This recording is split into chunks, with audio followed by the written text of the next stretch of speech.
Okay, அஸ்ஸலாமு அலைக்கும், வணக்கம். இந்த நம்ம கிளாஸ் துவங்குவோம். இந்த நான் கைக்கிற எல்லாருக்கும் கேக்குதா? சார். Okay, fine. அப்ப இந்த வகுப்பு வந்து குறிப்பாக குடிவரவு குடியகல்வு திணைக்களத்துல ஒத்தோரைஸ்ட் ஆஃபீஸர் அந்த பதவிக்குரிய அந்த எக்ஸாமுக்குரிய பேப்பரை வந்து தழுவியதா தான் இருக்குது.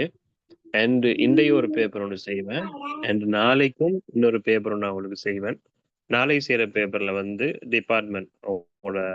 டிபார்ட்மெண்ட் சம்பந்தப்பட்ட சில கேள்விகளை உள்ளடக்கியதா நாளைய கிளாஸ் உங்களுக்கு நடக்கும். இன்றைய கிளாஸை பொறுத்த வரைக்கும் பொதுவாக எதிர்பார்க்கை வினாக்கள், பொதுவாக இந்த மாதிரி கேள்விகள் தான் வருது. என்ற அடிப்படையில இந்த பேப்பர் நாங்கள் செய்கிறோம்.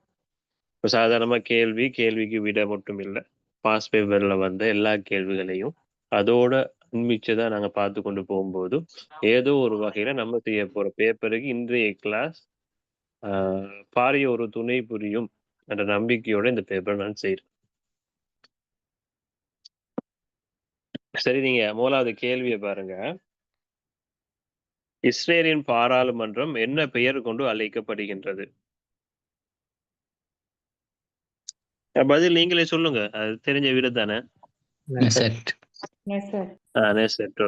சரி, என்னடா இப்ப பேப்பர் எடுத்தா பேப்பர்லயே இப்ப இந்த பேப்பர் அப்படி தூக்கி நீங்க ஏஐக்கு கொடுத்தீங்கன்னா அது எல்லா கேள்விக்கும் பதில் அழகா தந்துடும்.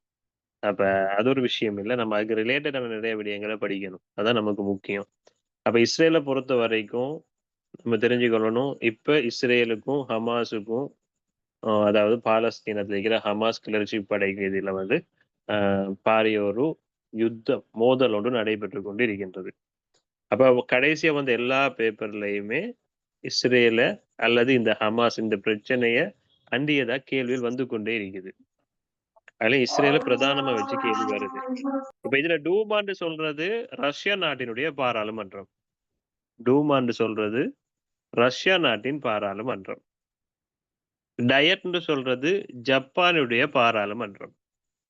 டூமான்னு சொல்றது ரஷ்யாவினுடைய பாராளுமன்றம்.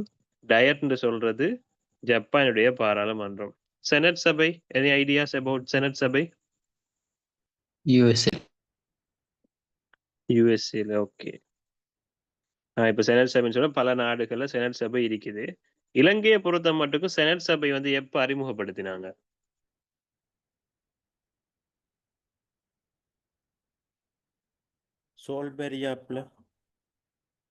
சோல்பெரி ஆப்பின் ஊடாக இரு பாராளுமன்றம் முறை ஒன்று காணப்பட்டது, அப்படித்தானே? அப்ப அதுல ஒன்று வந்து பிரதிநிதிகள் சபை, அடுத்தது வந்து செனட் சபை. அப்ப இந்த செனட் சபை 1947 ஆண்டுல இருந்து 1971 வரை காட்டியும் அந்த நடைமுறை காணப்பட்டது. சரியோ?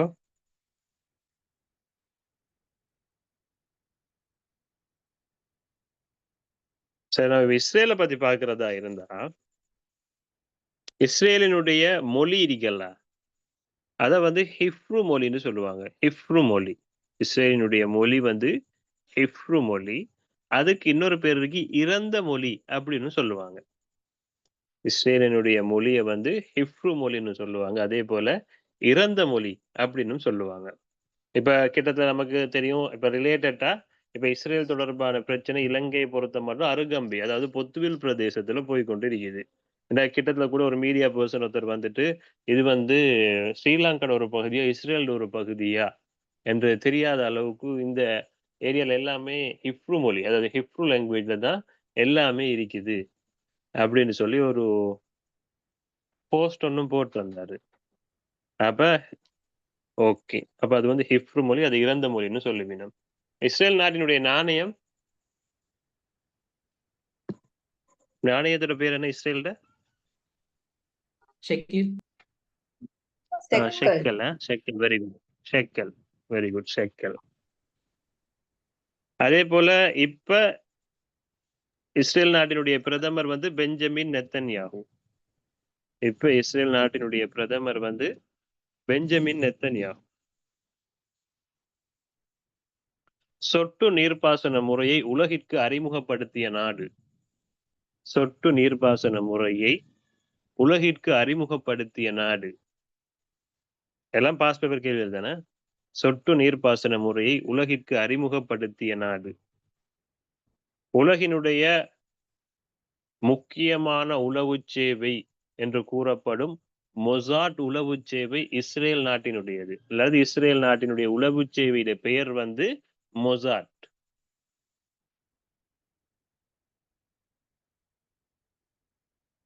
அதே போல இஸ்ரேல் நாட்டினுடைய வான் பாதுகாப்பு அமைப்பின் பெயர் அயன்டோம். இஸ்ரேல் நாட்டினுடைய வான் பாதுகாப்பின் பெயர் வந்து அயன்டோம். இப்ப ஒவ்வொரு நாடும் வந்து அவங்களுக்குன்னு சொல்லி குறிப்பிட்ட சில வான் பாதுகாப்பு முறைகளை வச்சிருக்கிறாங்க.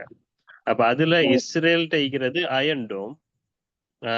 அமெரிக்கால இருக்கிற வான் பாதுகாப்பு முறை என்னன்னு தெரியுமோ?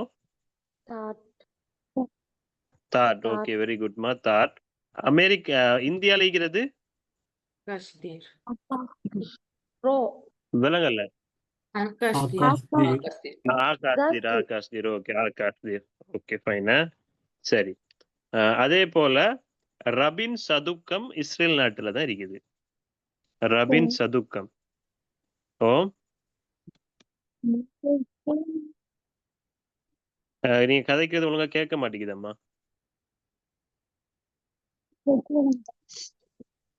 அந்த சொட்டு நீர் ஏதோ சொன்னீங்க தானே, கொஞ்சம் திரும்ப சொல்லுங்க. சொட்டு நீர்ப்பாசன முறை.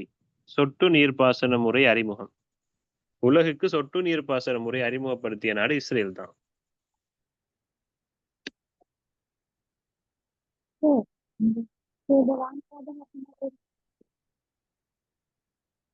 விலங்கல்லம்மா.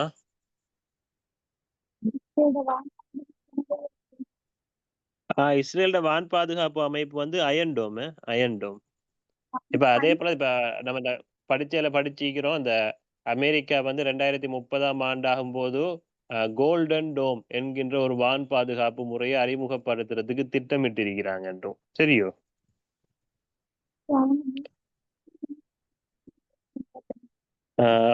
ஒரு அம்மா பேசுறீங்க, ஆனா எனக்கு அது கேட்க மாட்டேங்குது. அதுல ஏதாச்சும் அதிகமா கவரேஜ்ல ஏதாவது இஷ்யூ கொண்டு இருக்கும் என்று நினைக்கிறேன். சரியோ? ரபின் சதுக்கம் வந்து இஸ்ரேல்ல இருக்குது. ரபின் சதுக்கம். சரி, 2வது கேள்வியை பாருங்க. உலகின் மகிழ்ச்சி சுட்டெண்ணின் படி முதலாம் இடம் வகிக்கும் நாடு எது? பின்லாந்து. Okay, very good. என்னன்னு சொன்னா, அதாவது தொடர்ச்சியாக 8வது முறையாகவும் உலகின் மகிழ்ச்சியான நாடு என்ற அந்தஸ்தை வந்து பின்லாந்து தான் பெற்றிருக்குது. அப்படித்தானே? ஓகே. இல்ல முன்னிக்கிற ஐஸ்லாந்து இருக்குதானே? இந்த ஐஸ்லாந்து வந்து குளோபல் பீஸ் இண்டெக்ஸ், அதாவது உலக அமைதி சுட்டி. உலக அமைதி சுட்டி. அதே போல மானிட அபிவிருத்தி சுட்டி உண்டு. உலக அமைதி சுட்டி, உலக அமைதி சுட்டி, 2வது மானிட அபிவிருத்தி சுட்டி. இந்த 2 சுட்டிலையுமே முதலாம் இடம் வகிக்கும் நாடு ஐஸ்லாந்து. இந்த 2 இடத்துலையுமே முதலாம் இடம் வகிக்கிற நாடு வந்து ஐஸ்லாந்து. ஒன்று குளோபல் பீஸ் இண்டெக்ஸ், அடுத்தது ஹியூமன் டெவலப்மெண்ட் இண்டெக்ஸ், மானிட அபிவிருத்தி சுட்டி.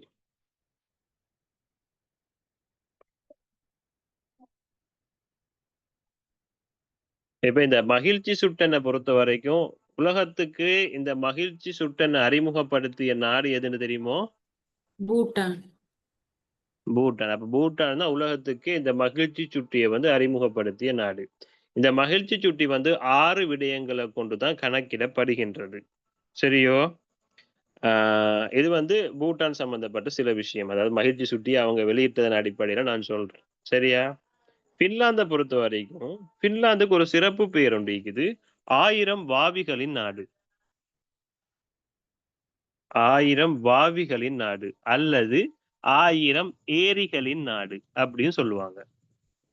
1000 வாவிகளின் நாடு அல்லது 1000 ஏரிகளின் நாடு சுவிட்சர்லாந்து.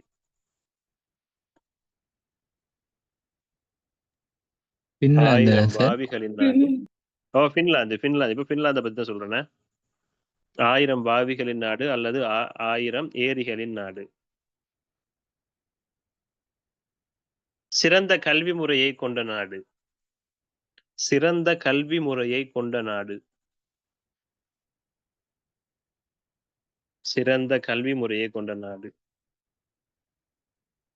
உங்களுக்கு எல்லாருக்கும் தெரிஞ்சிருக்கும் நினைக்கிறேன். இந்த நிலைவேன் அபிவிருத்தி இலக்குகள் சம்பந்தமா தெரிஞ்சிருக்கும்னு நினைக்கிறேன்.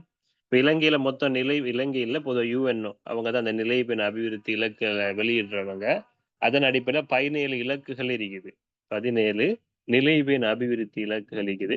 இந்த நிலைவேன் அபிவிருத்தி இலக்குகளை அடையறதுக்குரிய ஒரு ரேங்கிங் தரவரிசையோட அவங்க வச்சிருக்கிறாங்க. அந்த ரேங்கிங் அடிப்படை அதாவது எஸ்டிஜி அதாவது சஸ்டைனபிள் டெவலப்மெண்ட் கோல். அந்த எஸ்டிஜிட ரேங்கிங் அடிப்படையில பின்லாந்து தான் முதலாம் இடம் இருக்கு. பின்லாந்து தான் முதலாம் இடம். எஸ்டிஜி தரவரிசை அடிப்படையில் பின்லாந்து முதலாவது இடத்துல இருக்குது.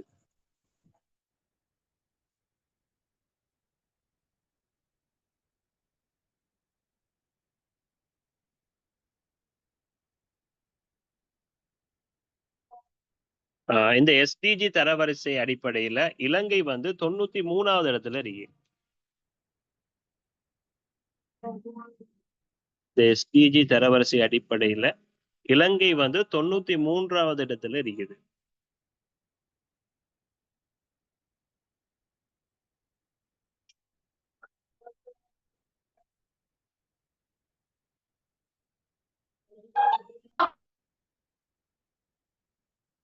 சரியோ? இப்போ ஒரு காமனான ஒரு கேள்வி ஒன்று கேட்கிறேன். இந்த மாநில அபிவிருத்தி சுட்டி அடிப்படையில இலங்கை எத்தனையாவது இடம் இருக்குது? 89. 89. 89. Yes, very good. என்னன்னு சொன்னா ஒரு 2 மினிட்ஸ் வெயிட் பண்ணுங்க. இந்த பாங்க சொல்றாங்க, முடியட்டுமா?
சரி, என்னண்டா நம்ம சொல்லிக்கிறோம், நாங்க படிச்சுக்கிறோம். என்னன்னு சொன்னா மாநில அபிவிருத்தி சுட்டி அதாவது மத்திய வங்கி ஆண்டறிக்கையின் பிரகாரம் இலங்கையினுடைய நிலை வந்து 78வது. ஏன்னு சொன்னா 2024ஆம் ஆண்டுல மத்திய வங்கி ஆண்டறிக்கை வந்து 2022ஆம் ஆண்டுல தகவல்களை அடிப்படையாக கொண்டிருக்குது. ஆகவே மத்திய வங்கி ஆண்டறிக்கையின் பிரகாரம் இலங்கை வந்து மனித அபிவிருத்தி சுட்டியில வந்து 78வது இடம் இருக்குது. அதே இடம் UNDP-யால 2023ஆம் ஆண்டுக்குரிய தகவல் வெளியிட்டிருக்கிறாங்க. அந்த அடிப்படையில் இலங்கை 89வது இடத்துக்கு பின்னோக்கி சென்றிருக்கின்றது. இந்த விஷயம் நாங்க படிச்சிருக்கிறோம். Okay, very good. 3வது கேள்வியை பாருங்க. தற்போதைய உலகின் சனத்தொகை பில்லியனில் 8.2. 8.2 8.2 சொல்றதுதான் இப்ப வந்து உலகத்தினுடைய சனத்தொகை. இந்த சனத்தொகை வந்து 8 பில்லியனை எப்ப அடைஞ்சதுன்னு தெரியுமோ?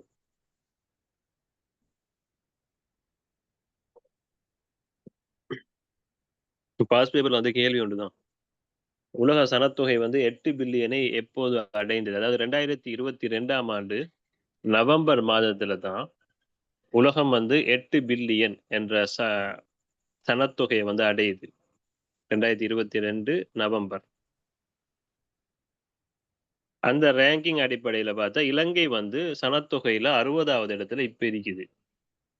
இலங்கை வந்து சனத்தொகையில 60வது இடத்துல இருக்குது. அப்ப இலங்கையின் சனத்தொகையும் 3 வகையில நாங்க பார்க்கணும். ஒன்று புள்ளி விவரவியல் திணைக்களத்தால வெளியிட்ட அறிக்கையின் பிரகாரம் இலங்கையின் சனத்தொகை. அதன் பிறகு பார்க்கணும் மத்திய வங்கி ஆண்டறிக்கையின் பிரகாரம் இலங்கையுடைய சனத்தொகை என்ன, தென் தற்போதைய சனத்தொகை என்ன. இந்த 3 விஷயத்தையும் நம்ம பார்த்துட்டு போறது நல்லது. அந்த வகையில மத்திய வங்கி ஆண்டறிக்கையின் பிரகாரம் இலங்கையினுடைய சனத்தொகை எவ்வளோ? 21.7. 21.9. ஏன் 9.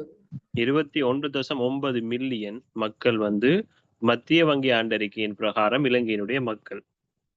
புள்ளி விவரவியல் திணைக்களத்தினுடைய தகவலின் அடிப்படையில இலங்கையினுடைய சனத்தொகை 21.76 மில்லியன். 21.76 மில்லியன். தற்போதைய சனத்தொகைன்னு சொல்லி நீங்க கூகுள் சர்ச் பண்ணீங்கன்னு சொன்னா இலங்கையுடைய சனத்தொகை 23.2 மில்லியன் வருது. இது வேர்ல்டு ஓ மீட்டர்னு சொல்ற வெப்சைட் ஊடாக 23.2 சனத்தொகை இப்ப இலங்கையினுடைய சனத்தொகைன்னு சொல்லி காட்டப்படுது. சரியோ? கேள்வி கேட்கும்போது அவங்க குறிப்பிட்டு அழகாத்தான் கேட்பாங்க.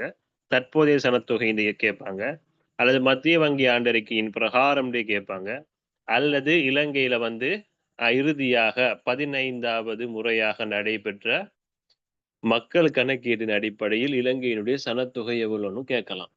அப்படி அவங்க குறிப்பிட்டு கேட்பாங்க. ஆகவே உங்களுக்கு அந்த பதில் எழுதுறதுக்கு தடுமாற்றம் ஒன்று இருக்காது. உலக சனத்தொகை தினம் எப்ப?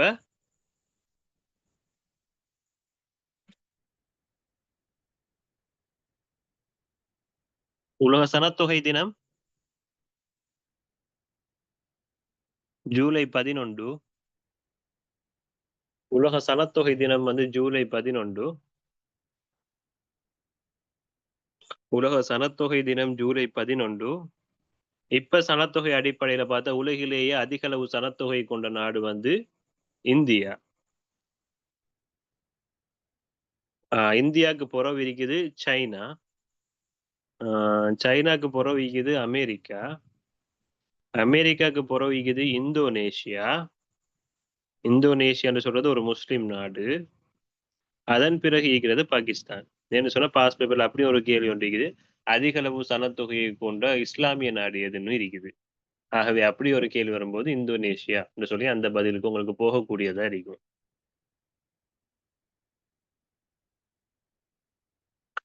4வது கேள்வி பாருங்க. பொருளுகோட சிங்கம் என அழைக்கப்படுபவர்? Philip Gunawardena. Very good, Philip Gunawardena. சரி. ஏடி ஆரியரத்ன சொல்றவர் யாரு?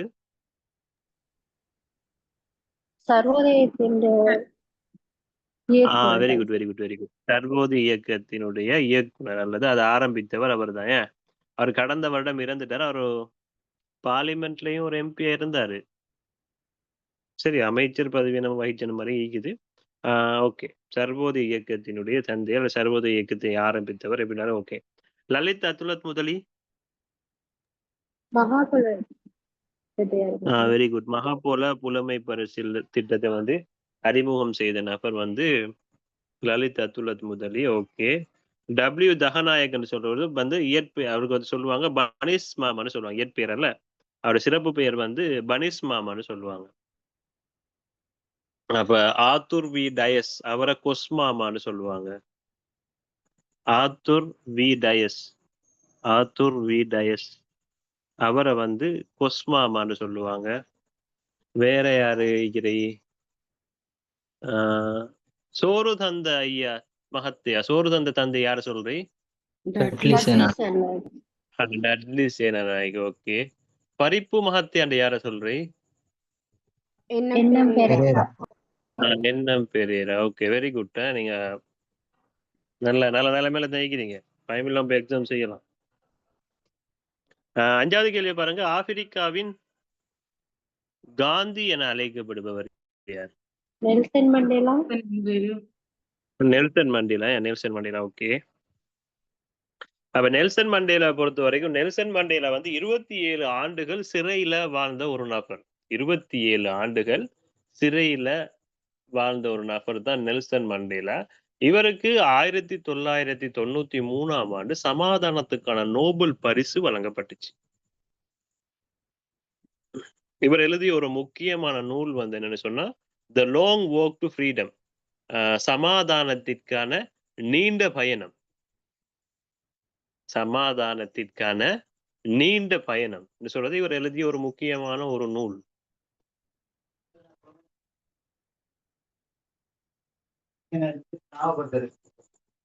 மார்ட்டின் லூதர் கிங் வந்து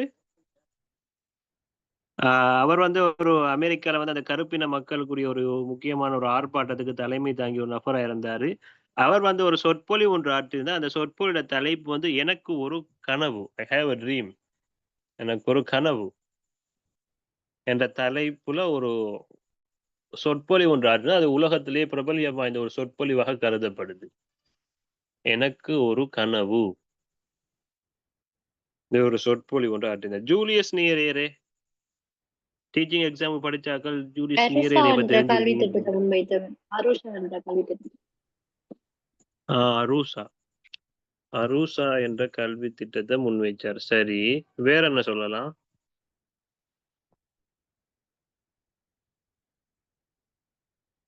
இவர நாடு எது? தன்சானியா. தன்சானியா. வெரி குட்டா. அப்ப தன்சானியா நாட்டை சார்ந்தவர். அரூசா பிரகடனம், அந்த அரூசா அறிக்கை அவர் வெளியிட்டிருந்தார். ஓகே. இவர் என்ன சொன்னா, அந்த மேலைத்தேய கல்வி முறையை எதிர்த்த ஒரு ஆப்பிரிக்க நபர். மேலைத்தேய கல்வி முறையை இவர் வந்து எதிர்த்தாரு. Julius Nyerere. இப்ராஹிம் டொரேர்,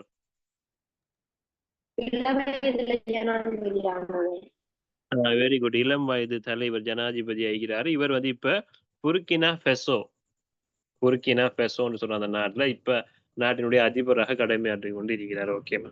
சரி, 6வது கேள்விக்கு போவோம். உலகின் பாரிய தீவுகளில் ஒன்றான கிரீன்லாந்து எந்த நாட்டுக்கு உரியது? Denmark. Denmark. Denmark. Denmark. Okay, very good. இப்ப இதுல நீங்க தொடர்ந்து என்கிட்ட இப்போ ஒரு 2-3 மாதமாவே தொடர்ந்து கிளாஸ் வராக்கள் நிறைய பேர் இந்த கிளாஸ்ல இருப்பீங்க நம்புறேன்னா. அவங்களுக்கு நிறைய விஷயம் தெரிஞ்சுக்கும். அதுக்காக மேலதிகமான விஷயங்கள் கொஞ்சம் தந்துட்டு இருக்கிறேன். டென்மார்க். ஓகே. இந்த டென்மார்க்கை பொறுத்த வரைக்கும் என்ன விஷயம்னு சொன்னா, இந்த டென்மார்க் போல இந்த நிலப்பகுதியில 2 கீழ் 3 பகுதி, 3 2 பகுதி, இல்லாட்டி 2 கீழ் 3 அல்லது 3 2 பகுதி எப்படின்னு சொன்னா, அந்த கடல் நீர் மட்டத்துக்கு அடியில காணப்படுது. கடல் நீர் மட்டத்துக்கும் தாழ்வான பிரதேசத்துல தான் இருக்குது. கடல் நீர் மட்டத்துக்கும் தாழ்வான அல்லது கடல் நீர் மட்டத்துக்கும் அடியில காணப்படுது. இது ஒரு விஷயம். அது மிக பழமையான தேசிய கொடியை கொண்ட நாடு. மிக பழமையான தேசிய கொடியை கொண்ட நாடு.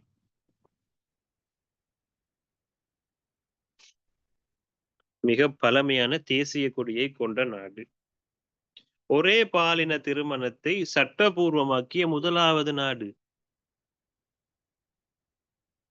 இந்த மேலைத்தேய முறைப்படி அவங்க அந்த ஒரே பாலின திருமணத்துக்கு வந்து முக்கியத்துவம் கொடுக்கறது கூட ஐக்கிய நாடுகள் இதுபடியே அதுக்குரிய முக்கியத்துவம் இலங்கையில கூட கொடுங்கன்னு சொல்லி அவங்க புஷ் பண்ணி தான் இருக்கிறாங்க.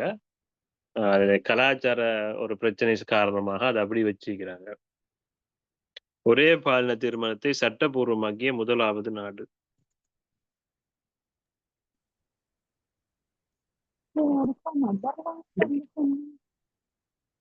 விலங்கல்லமா சார் நெதர்லாந்து சொன்னீங்க. நெதர்லாந்து வந்து இதல்ல, அவங்க கருணை கொலை அங்கீகரித்த நாடு. கர்நாடகால சுவிட்சர்லாந்து இல்லையா சார்? விலங்கல்ல, எத்தனைஷி அதைத்தானே சொல்றீங்க? அது எத்தனோசியாவா? எத்தனைஷியா அந்த கொஞ்சம் நீங்க இப்ப நான் சொல்றது ஒரே பாலின திருமணத்தை சட்டபூர்வமாக்கிய முதலாவது நாடு தானே சொல்றேன்.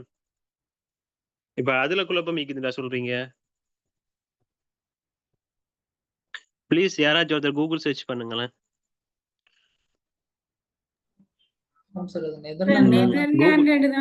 நெதர்லாந்து தான் சார் வருது. ஒரே பாலின திருமணத்தை சட்டபூர்வமாக்கிய முதலாவது நாடு நெதர்லாந்தோ? Oh, Queen அப்படியே Beatrix of வருது. the Netherlands signed into law the first same-sex marriage bill in the world. சரி, ஓகே. இது வந்து சட்டபூர்வமாக்கியன்றது தானே வருது.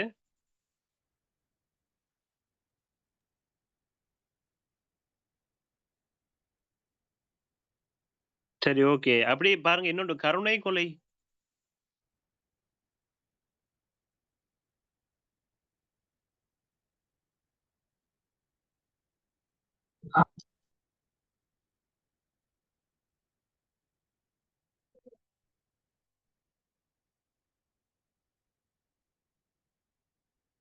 அதுவும் நெதர்லாந்து தான் சார். அதுவும் நெதர்லாந்து. ஓகே தானே? அப்ப சரி, ஓகே. அப்ப இந்த ஒரே பாலின திருமணத்தை சட்டபூர்வமாக்கிய முதலாவது நாடு நெதர்லாந்து, அப்படித்தானே சொல்றீங்கம்மா? அப்படித்தான் சார் வருது. ஃபர்ஸ்ட் country to அப்படி legally. வந்தா அது அப்படித்தான். ஓகே, அப்படித்தான் வந்தா அது அப்படித்தான். சம்டைம் எந்த இது நான் எடுத்த இது வந்து சோர்ஸ் பிழை ஆயிக்கலாம்.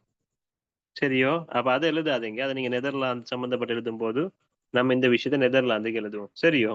அப்ப டென்மார்க்கை பொறுத்த வரைக்கும் மிக பழமையான தேசிய கொடியை கொண்ட நாடு. 2/3 பகுதி கடல் நீர் மட்டத்துக்கு அடியில காணப்படுகின்றது. இந்த 2 விஷயத்தை மட்டும் நோட் பண்ணிக்கோங்க டென்மார்க்குக்கு. சரியோ? 7வது கேள்விக்கு வாங்க. கெதரிங் ஸ்டோம் எனும் நூலின் ஆசிரியர்.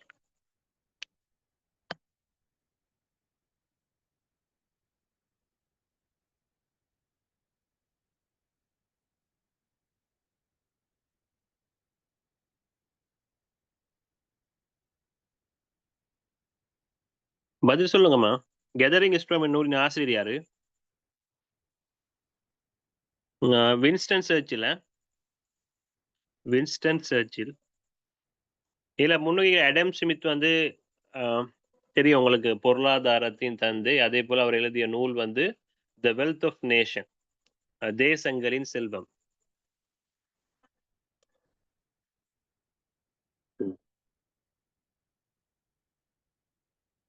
அடம் ஸ்மித்தை வந்து பொருளாதாரத்தின் தந்தை என்னும் சொல்றது. அவர் எழுதிய நூல் வந்து தேசங்களின் செல்வம். தேசங்களின் செல்வம். இங்கிலீஷ்ல சம்டைம் தரலாம், அதை சுற்றி அதையும் எழுதிப்போங்க. The wealth of nation. The wealth of nation. Machiavelli எழுதிய முக்கியமான நூல் வந்து இளவரசன். மக்கியவல்லி எழுதிய முக்கியமான நூல் வந்து இளவரசன். மேரியோ புசோ எழுதிய முக்கியமான நூல் வந்து த கோட் ஃபாதர். த கோட் ஃபாதர். மேரியோ புசோ எழுதிய முக்கியமான நூல் வந்து த கோட் ஃபாதர்.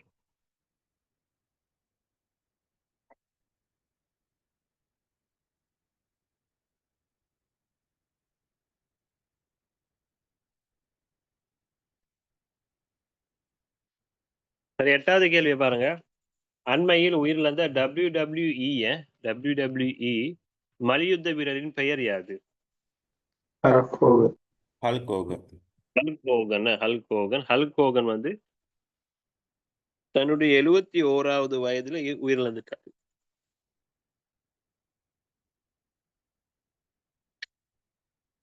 இவருடைய இயற்பெயர் வந்து டெர்ரி ஜீன் பொல்லி. இவருடைய இயற்பெயர் வந்து டெர்ரி ஜீன் பொல்லி. ரஸ்டின் பாக்குறாங்க தெரியும், Undertaker, John Cena, triple H எல்லாம் யாருன்னு. டெர்ரி ஜீன் பொல்லி என்று சொல்றது ஹல்க் ஹோகன் இயற்பெயர். இந்த இயற்பெயரை கேட்கிற ஒரு வளமையும் ஒன்று இருக்குது. அதையும் பார்த்துட்டு போறது நல்லம். அது அண்மை காலத்தோட ஒப்பிட்டு போறது நல்லம் தானே. சரி, அடுத்த கேள்வி பாருங்க. உலகின் பலம் வாய்ந்த கடவுச்சீட்டு குறிகாட்டியின் அடிப்படையில் இலங்கையின் நிலை என்ன? எத்தனாவது? 96. 91. 91. அண்மைய தரவின்படி, இந்த ஹென்லி ரிப்போர்ட் அடிப்படையில் அண்மைய தரவின்படி இலங்கை வந்து 91வது இடத்துக்கு முன்னேறிட்டாங்க. 5 இடம் முன்னுக்கு வந்து இப்ப 91வது இடத்துல இருக்கிறாங்க. அப்ப இந்த பலம் வாய்ந்த கடவுச்சீட்டு அடிப்படையில முதலாம் இடம் வகிக்கிற நாடு வந்து சிங்கப்பூர். சிங்கப்பூர் தான் முதலாம் இடம் வகிக்கிற நாடு. இப்ப அண்மையில வந்து அறிவிச்சிருந்தாங்க தெற்காசியாவின் சிறந்த விமான சேவை எதுண்டு. எது? கட்டார் ஏர்வேஸ். தெற்காசியாவுக்கு கட்டார் வராது. ஸ்ரீலங்கன் ஏர்லைன்ஸ். தெற்காசியாவின் சிறந்த விமான சேவைன்னு சொல்லி ஸ்ரீலங்கன் ஏர்லைன்ஸ் தான் சொல்லிக்கிறாங்க. உலகின் சிறந்த விமான சேவையா கட்டார் ஏர்வேஸ் வருது, உலகின் சிறந்த விமான சேவை. அதே போல உலகின் பாதுகாப்பான ஏர்வேஸ் வந்து நியூசிலாந்து ஏர்வேஸ் சொன்னாங்க. ஓகே. இப்ப தெற்காசியாவின் சிறந்த விமான சேவை இப்போ ஒரு 1 வீக் முன்னுக்கு வந்து இன்ஃபார்ம் பண்ணிதான் ஸ்ரீலங்கன் ஏர்லைன்ஸ். என்னன்னா சிறந்ததா இருந்தாலும் இலங்கையை பொறுத்த வரைக்கும் பாரிய நஷ்டத்துல ஓடுற ஒரு நிறுவனம். சரி, அதே போல சர்வதேச விமான நிலையம் பண்டாரநாயக்க சர்வதேச விமான நிலையத்துல தான் முதலாவது இண்டூர் கூகுள் மேப் வந்து பயன்படுத்தினாங்க. இண்டோர் கூகுள் மேப் பண்டாரநாயக்க சர்வதேச விமான நிலையத்தில் 2022ஆம் ஆண்டு ஆரம்பித்தாங்க.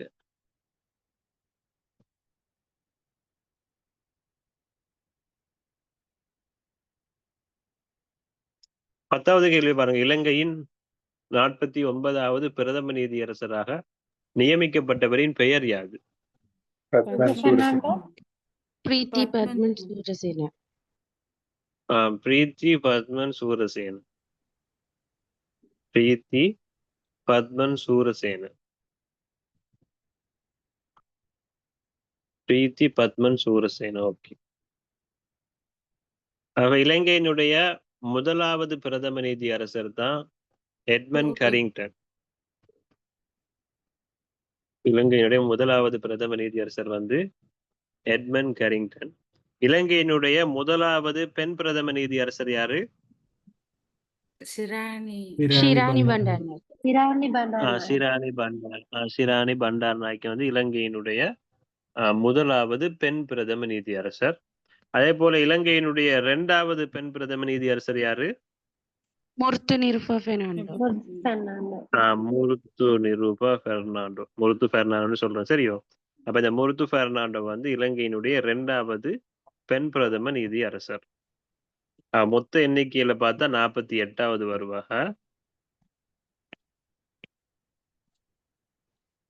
பெண்கள ரீதியில பார்த்தா அவங்க 2வது வருவாங்க. அவ முதலாதிக்கிற பாரிந்த ரணசிங்க யாரு?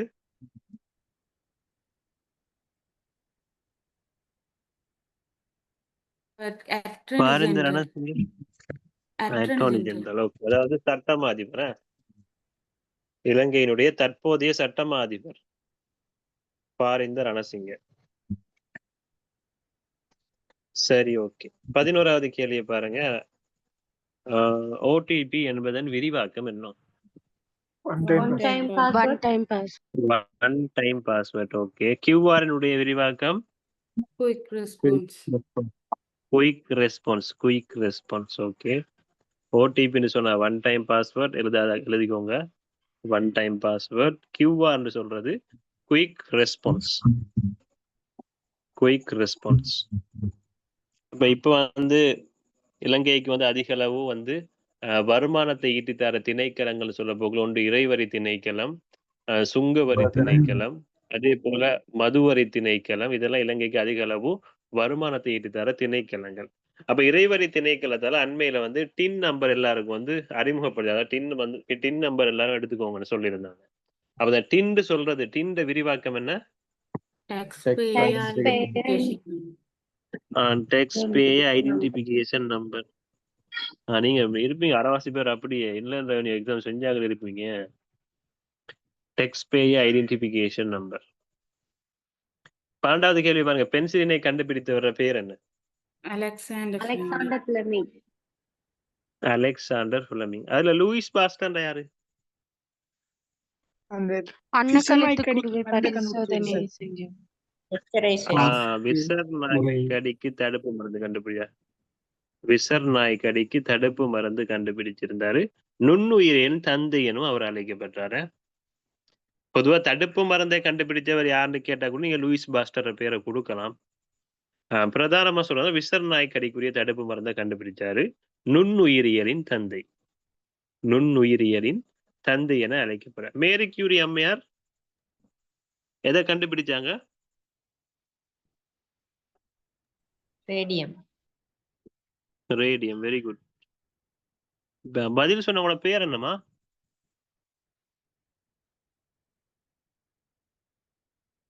உங்களோட பேரை சொல்லுங்க கேட்போம்.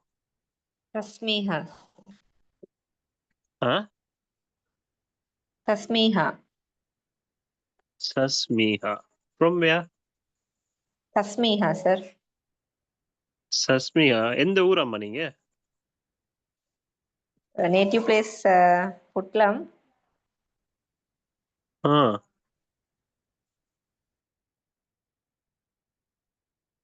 புத்தளம் தானா?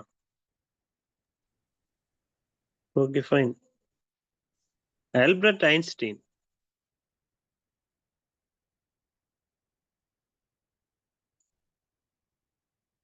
அவர் வந்து இந்த சார்பியல் தத்துவம் அல்லது சார்பு கொள்கை அதை வந்து வெளியிட்ட நபர்.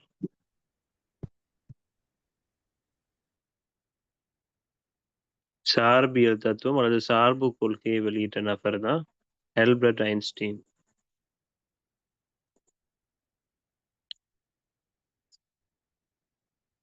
சரி. டிபி எனப்படுவது என்ன? 1000 GB. டெராபைட். டிபின்னு சொன்னா டெராபைட் தானே. அப்ப டெராபைட்னு சொல்றது 1000 ஜிபியா, 1024 ஜிபியா, 1024 எம்பியா, 1000 எம்பியா? 1024 GB. 1024 GB. 1000 GB. 1000 GB. 1000 GB. யாரும் 1024 ஜிபின்னு சொல்றீங்களோ? இல்ல. அப்ப 1000 ஜிபி. ஓகே, எல்லாரும் ஏற்றுக்கொண்டதால 1000 ஜிபியை நாங்களும் ஏற்றுக்கொள்றோம். சார் ஓஎல் ஐசிடி புக்ல 1024. அப்போ புக்ல பிள்ளை அடிச்சுப்பாங்க. 1024 என்னன்னு சொன்னா சார் நான் வாரம் 1024 ஜிபி சார். Sir 1024 GB. சரி, இந்த வாரம் கொஞ்சம் இருங்கம்மா. அதாவது எப்படின்னு சொன்னா, இப்ப என்னடா, இப்ப காணியில மிகச்சிறிய தகவல் அழகு என்ன? Bit. Bit. Okay 8 bit. Okay, சரியா? அப்ப 8 பிட் சேர்ந்தது ஒரு பைட், அப்படிதானே? ஓம் சார். 8 பிட் சேர்ந்தது ஒரு பைட். யாரும் இந்த ஐசிடி டீச்சர் ஆகிக்கிறீங்க? எனிவன்? இந்த ஓ லெவல் ஐசிடி புக்ல 1024 இருந்துச்சுன்னு சொன்னீங்களே, அப்போ ஓ லெவல் புத்தகத்தை படிச்சுக்கிறீங்களே ஒரு ஆள்? அடுத்து உங்களுக்கு இந்த எக்ஸாம்ல உங்களுக்கு ஐசிடி ரிலேட்டட் பேப்பர் ஒன்று இருக்கல்ல? சரி, ஓகே. அப்ப உங்களுக்கு சொல்லி தந்தீங்கணுமே, சொல்லி தரலையா? ஓம் சார் 1024 GB தான் சொன்னாங்க. அப்படியே சொன்னாங்க. சரி, ஓகே. அப்படி பாப்போமே, அப்படியே வரல. சரி, அப்ப 8 பிட் சேர்ந்தது ஒரு பைட். ஓகேயோ? 8 பிட் சேர்ந்தது ஒரு பைட். அதன் பிறகு 1024 பைட் சேர்ந்தது 1 KB, அதாவது 1 கிலோ பைட். தென் 1024 கிலோ பைட் வந்து 1 MB, 1 மெகாபைட். தென் 1024 MB 1 GB. தென் 1024 1000 ஆண்டத நீங்களே கூகுள் சர்ச் ஒருத்தர் பண்ணுங்களேன். 1024 சார் வருது. Sir 1024 sir ஷுவரா? 1000 ஆமா தான் சார், சார் வருது. ஆயிரம் 1000 வராது தான் சார். 1024 ஜிபியும் ஒரு டிபி வரும். இல்ல இதுக்கு சரி, சார் நான் அதுல சொன்னேன். இப்ப நீங்க எல்லாருமே 1024 ஜிபின்னு சொல்றது உங்களோட அறிவை வச்சு சொல்லி கொண்டு இருக்கிறீங்க. நான் சொல்றேன், நீங்க கூகுள் சர்ச் பண்ணுங்கன்னு சொல்றேன். கூகுள் 1000 கூகுள் சேர்ச்சிலயும் 1024 தான் சார் வரும். சார் 1000 தான் சார் வருது. அது இதுக்கு மட்டும் சேஞ்ச் ஆகும். 1000 தான் சார் வருது. சரி சார் அதுல 1000 ரெண்டு தான். கருத்து இருக்கு சார். ஒன்று வந்து டெசிமல்ல வந்து 1000 வருது. பைனரி நோட்டேஷன்ல வந்து 1024 வருது. ஓகே, டெசிமல் சொல்றது பதின்ம எண் முறைமை, பைனரின்னு சொல்றது துவித இரும எண் முறைமை. அப்படித்தானேம்மா? ஆ. அப்படிதான். சரி, ஓகே. அவங்களுக்கு அந்த இவ்வளோ நல்லா ஐசிடி படிச்சு பாத்தீங்களா, கடைசி எங்கன வந்து டிவில வந்து குழம்பிட்டீங்கிறோம்.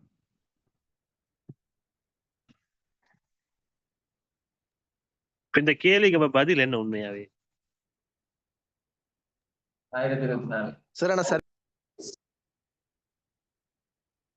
விளங்கல முறைப்படி சார் ரெண்டுக்கும் சரி கொடுக்கணும். மேல வந்து டெசிமலா பைனரியான்னு சொல்லல தானே சார். முதலாம் சரி ரெண்டாம் சரி. டெசிமலா பைனரியான்னு சொல்லாததால நம்ம ஒன்றையும் ரெண்டையும் நம்ம ஏற்றுக்கொள்வோம். ஏன்? சரி, ஓகே, அப்படியும் வரலாம். இப்ப நீங்க எனக்கு நீங்க ஐசிடி ரிலேட்டடா ஓகே கன்ஃபிடன்ஸ் ஷுவர் தானே நீங்க எல்லாரும்? சாதாரணமா ஒரு 70க்கு மேல பிளஸ் பண்ணலாமா ஐசிடி பேப்பர்?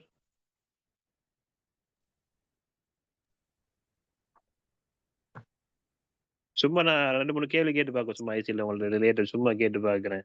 இந்த மிகவும் குறைந்த அளவு என்னத்த சொல்றது, கொள்ளளவை கொண்ட சாதனம் எது? ரெஜிஸ்டர். Memory register. அதா மெமரி ரெஜிஸ்டர், நினைவக பதிவகம். தமிழ்ல சொன்னா நினைவக பதிவகம். அப்ப நினைவக பதிவகம் எதுல இருக்கி? CPU. CPU. அது CPU நான் 3 வகையா பிரிங்க. ஒன்று வந்து arithmetic and logical யூனிட், அடுத்து control யூனிட், அடுத்து வந்து மெமரி ரெஜிஸ்டர். Okay, fine. சரி, போதுமானது. உங்களுக்கு ஏழும் செய்வீங்க, நம்பிக்கை இருக்கு. 14வது கேள்வி பாருங்க. வர்த்தக நோக்கத்திற்காக திமிங்கிலங்கை பிடிக்கும் ஆசிய நாடு எது? ஜப்பான்.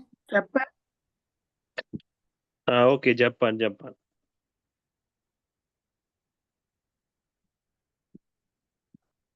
உங்களுக்கு இந்த ஐசிடில ஏதாச்சும் டவுட்கள் எதுவும் இருந்தா என்கிட்ட கேளுங்களேன். I have a 6 years experience in ICT. சரி, எதுவும் டவுட் இருந்தா சும்மா இப்ப இல்ல, சும்மா வாட்ஸ்அப்ல கேளுங்க, சொல்லி தரேன். தெரிஞ்சா சொல்லி தருவேன். நமக்கு அந்த கிளாஸ் செய்யறதுக்குரிய அமைப்பு வாய்ப்பு இல்லை, சுரியாலாம் செய்யறதில்ல. உதவின்னு தேவைப்பட்டா நீங்க கேளுங்க, கண்டிப்பா உங்களுக்கு நான் செய்வேன். அப்ப ஜப்பானை பொறுத்த வரைக்கும் G7 அமைப்புல ஒரே ஒரு ஆசிய நாடு ஜப்பான் தான். G7 அமைப்பில் உள்ள ஒரே ஒரு ஆசிய நாடு வந்து ஜப்பான்.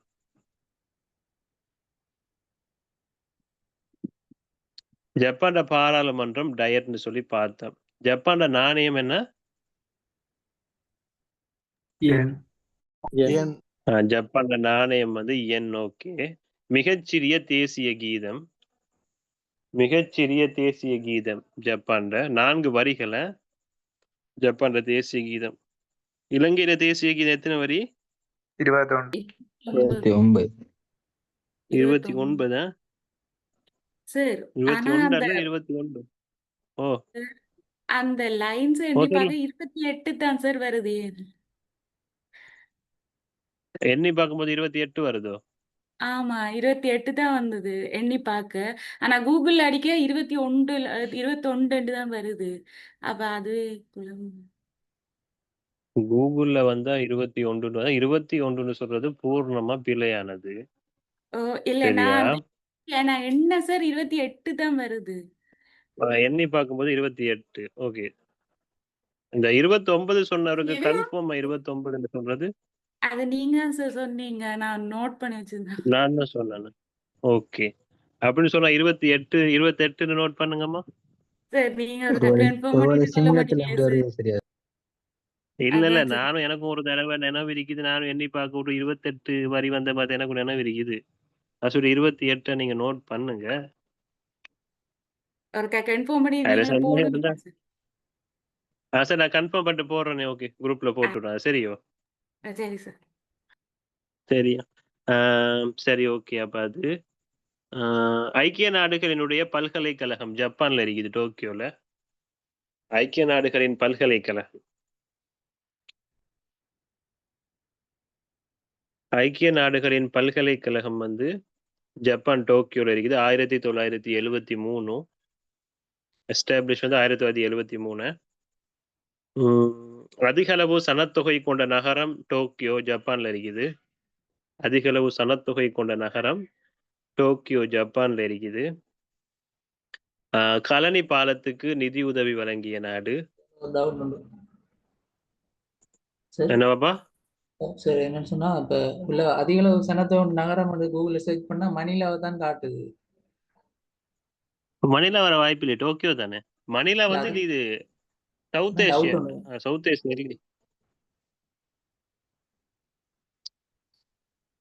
மணிலா வந்து எந்த நாட்டு? மணிலா பிலிப்பைன்ஸ் தானே. பிலிப்பைன்ஸ். ஓகே. ஆனா மணிலா வர வாய்ப்பு இல்லையே, எப்படி வந்தது? டோக்கியோ உலகத்துக்கு இல்ல அது இதுதான் வரும். டோக்கியோ தானே. டோக்கியோ தான் வரும். கலனி பாலத்துக்கு நிதி உதவி வழங்கிய நாடு. கலனி பாலத்துக்கு நிதி உதவி வழங்கிய நாடு ஜப்பான். என்னதான் சொல்றேன்? கோல்டன் கேட்ட தங்க நுழைவாய். கோல்டன் கேட் தங்க நுழைவாய். கலனி பாலத்துக்கு நிதி உதவி வழங்கிய நாடு.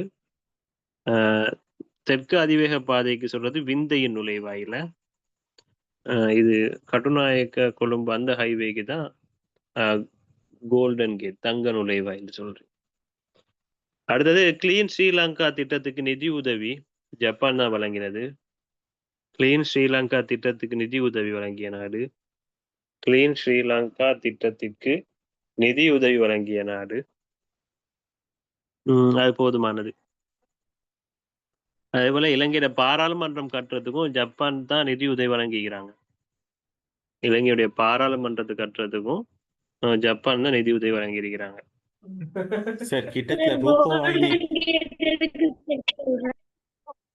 விலங்கல்ல கோல்டன் கேட் எதுக்கு செல்லுதாங்க? கோல்டன் கேட் தங்க நுழைவாயில் சொல்றது நம்ம அந்த கலனி பாலத்துல புதுசா அடிச்சாங்கல்ல அந்த கேபிள் எல்லாம் வச்சு, அதுக்கு தான் சொல்றது தங்க நுழைவாயில். சரியா? கலனி பாலம் இருக்குது கொழும்பு கட்டுநாயக்க ஹைவே. அது சரி கிட்டத்துல அந்த ரூபவாயினி இதுல ஜப்பான் ரூபவாயினி கார்ப்பரேஷன். ரூபவாணி கோஆபரேஷன் என்னன்னு சொல்லுங்க, அந்த விஷயம் என்னன்னு. சரியா? அதுக்கும் ஜப்பான் தான் நிதி கொடுத்திக்கிறாங்க. ரூபவாணி கோஆபரேஷனுக்குமா? Okay thank you. ஜப்பான் தான் அதுக்கும் நிதி உதவி வழங்கிக்கிறாங்க. சரி தேங்க்யூ ஸோ மச். 15வது கேள்வி பாருங்க. எக்ஸ்கியூஸ் மீ சார், தேசிய கீதம் மொத்தம் 29 தான் சார் லைன். 29 தானா? சார் சிங்கள புக்லயும் 29 லைன் ஆகும். அப்ப நான் சொன்னது சரிதான் போறேன். அப்ப சரி, அப்ப 29 வச்சுக்கோங்க sir. 29 scholarship. Okay okay, scholarship வந்தீங்க. அடுத்தது இந்த ஸ்காலர்ஷிப் எக்ஸாம் நடந்திருக்கேன். இன்னைக்கு பேப்பர் கொஞ்சம் லேசுன்ற மாதிரி சொன்னாங்க நிறைய பேர். பொதுவாக பிள்ளைகள் செஞ்சுட்டு வந்தா லேசன் தான் சொல்லுங்க, மார்க்ஸ் வந்தா தெரியும். சரி 15வது கேள்வி பாருங்க. நீங்களும் அப்படித்தான் எக்ஸாம் செஞ்சுட்டு வர போக்குள்ள சார் லேஸ் ஆயிடுச்சு சார்னு சொல்லுவீங்க. சரி எனக்கு மெசேஜும் பண்ணுவீங்க, சார் நீங்க படித்த அந்த நிறைய கேள்வி வந்துச்சு சார், செய்யக்கூடியதா இருந்துச்சுன்னு சொல்லுவீங்க. பிறகு யாராச்சும் ஆன்சர் எல்லாம் ஷேர் பண்ண போக்குல தான் விளங்கும், அப்பா நான் செஞ்சிருக்கலன்ட்டு. அது வரைக்கும் நான் செஞ்சு சரின்னு தான் வெளியே வருவீங்க. ரொம்ப கவனம் எக்ஸாம்ல. இந்த சீரியஸாக சொல்றேன், என்னன்னு சொன்னா இந்த கேள்வி உங்களுக்கு பொது அறிவை பொறுத்து. பொது அறிவு தனி பேப்பரா? ஆமாம் சார். ஓகே. அப்படின்டா பொது அறிவை பொறுத்த வரைக்கும் உங்களுக்கு டைம்ல எந்த சிக்கலுமே இல்லை. தயவு செஞ்சு பொறுமையை கை கொள்ளுங்க. இது முதலாவது விஷயம் நான் சொல்றேன். பொது அறிவுல டென்ஷனே வேணாம். நீங்க செஞ்சுட்டு தாராளமா படுத்து ஒரு எழும்புறதுக்கும் டைம் போதும் ஜென்ரல் நாலேஜுக்கு. அது சொல்லி எந்த வகையிலையும் அவசரப்படாதீங்க ஜென்ரல் நாலேஜ் பாடத்துக்கு. சரியா? உங்களுக்கு கேள்விக்கு விட நல்லாவே தெரியுண்டே வச்சுக்கோங்க, பரவாயில்லை. கேள்வியை 2 தடவை வாசிங்க. நீங்க முதலாவது தடவை கேள்வி வாசிச்சோடனே நீங்க விடைக்கு நேரா போவாம, விட தெரியும் உங்களுக்கு, இருந்தாலும் பரவாயில்லை, 2வது தடவை கேள்வி வாசிங்க. 2வது தடவையும் கேள்வியை வாசிச்சுட்டு அதுக்கு பிறகு விடைக்கு போங்க. விடைக்கு போகும்போதும் நீங்க நினைக்கிற விடையை ஒரு கோடிட்டுட்டு மத்த என்ன விடைகள் இருக்கின்றதும் கொஞ்சம் பார்த்துடுங்க. இந்த விஷயத்த சரியா நீங்க செஞ்சீங்கன்னு சொன்னா, அதாவது தெரிஞ்சே தவறு விட்டுட்டு வாரத நீங்க அந்த மாதிரி ஒரு நிலைமைக்கு நீங்க உள்ளாக மாட்டீங்க. ஏன்னா இது காம்படிட்டிவான ஒரு எக்ஸாம். நாங்க விடுற ஒரு 2 மார்க்ஸ் கூட எங்களோட வாழ்க்கையை தீர்மானிக்க கூடியது. இதுதான் வாழ்க்கைன்னு இல்ல, தீர்மானிக்க கூடியது. செஞ்சதுக்கு போறோம் நம்ம கவலைப்பட்டு வேலை இல்லை. எவ்வளவுதான் கவலைப்பட்டும் அதுல வேலை இல்லை. அது சொல்லி கவலைப்படாம இருக்கிற அளவுக்கு நம்ம செஞ்சுட்டு வந்துட்டோமா, மனசுக்கு திருப்தி. நமக்கு கிடைக்க இல்லைன்றா கூட நமக்கு திருப்தி தான். ஏன்? நமக்கு ஏழுனாலும் நம்ம செஞ்சுக்கிறோம்.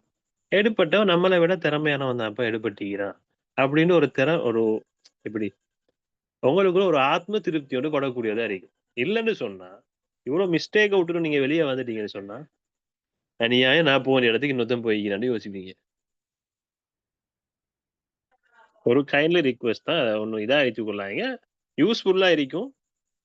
நான் எப்படிக்குமே நீங்க ஒரு இதா இருந்தாலும் ஒரு சில பதற்றமோட எக்ஸாம்ல இருக்கும்னா, அந்த பதற்றத்தை மட்டும் இல்லாம நீங்க செஞ்சீங்கன்னு சொன்னா, நீங்க நம்ம வீட்டுல இருந்து ஒரு பேப்பர் செஞ்சா எப்படி செய்வீங்களோ அப்படியே அந்த பேப்பரும் செய்வீங்க. நீங்க உங்களோட எவரேஜ் ஸ்கோர் எப்படி வருமோ அதே படியே உங்களுக்கு அந்த ரிசல்ட்ஸும் வரும். பதற்றத்தை கை கொள்ளாதீங்க. பதற்றம் உங்களுடைய திறமைகளை, உங்களுடைய திறன்களை கொன்று விடும். நான் பார்க்கணும். இப்ப 15வது கேள்வி, மனித உரிமை தொடர்பான குறுகிய தொலைபேசி இலக்கம். 96. 1996. 1996. உங்களோட திணைக்களத்தினுடைய என்ன ஷோர்ட் நம்பர்? 1962. 1962. ஓகே. நான் நாளை பேப்பர்ல செய்வேன். நான் சும்மா கேட்டேன். இந்த மனித உரிமை தொடர்பான குறுகிய தொலைபேசி இலக்கம் 1996.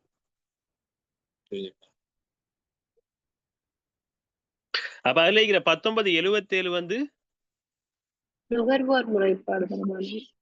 நுகர்வோர் முறைப்பாடுகளை அறிவிக்கும் இலக்கம். 1954 வந்து போதைப்பொருள் போதைப் பொருள்ல லஞ்ச ஊழல் தொடர்பான முறைப்பாடுகள். லஞ்ச ஊழல் தொடர்பான முறைப்பாடுகள். இதுக்கு 2023ஆம் ஆண்டின் 9ஆம் இலக்க சட்டம் ஒன்று இயற்றப்பட்டிருக்குது லஞ்ச ஊழல் தொடர்பாக. ரொம்பவும் பிரபல்யம் வாய்ந்தது. அடுத்தது நீங்க ஒத்தரைஸ்ட் ஆபீசர் போறீங்க, சரியான மாதிரி லஞ்சம் கிடைக்குமா? நான் கேட்டேன் எல்லாட்டையும். அப்ப நிறைய பேர் சொன்னாங்க சரியான மாதிரி உழைக்கலாம் சார் அப்படின்னு சொன்னாங்க.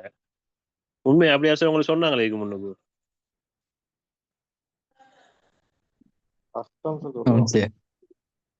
கஸ்டம்ஸும் நெருப்பு தான், இதுவும் நெருப்பு தான்.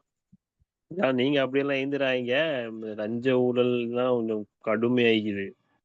ஏண்டா இப்ப அரசாங்கத்துல வந்து முதலாவது விஷயம் பொலிட்டிக்கல் ரீதியா அவங்க செய்யணும்னு நினைச்சிட்டாங்களாம், இப்ப அவங்க செஞ்சுட்டாங்களாம் அப்படியே அவங்க சொல்றாங்க. 2வது விஷயம், அடுத்தது இந்த கவர்னன்ஸ், அதாவது அரசு உத்தியோகங்கள். இதுல அடுத்த ஊழல் சம்பந்தப்பட்ட நிறைய பிரச்சனை இருக்கு. அதையும் இல்லாமக்கணும் அடுத்த கட்டத்துல இருக்கு. அதான் டார்கெட் பேஸ் பண்ணி இப்ப இறைவரி திணைக்களம், இந்த சுங்க வரி, இதெல்லாமே டார்கெட் பேஸ் பண்ணி தான் எல்லாமே போய் கொண்டிருக்குது. சரியா? யாராச்சும் எடுப்பட்டா கொஞ்சம் என்னையும் கொஞ்சம் கான்டாக்ட் பண்ணுங்க. சின்ன சின்ன வேலையை செஞ்சு தர வந்தா கால் பண்ணுவேன். அடுத்தது 1954 வந்து லஞ்ச ஊழல் தொடர்பான முறைப்பாடு. 1992 வந்து என்னன்னு தெரியுமா?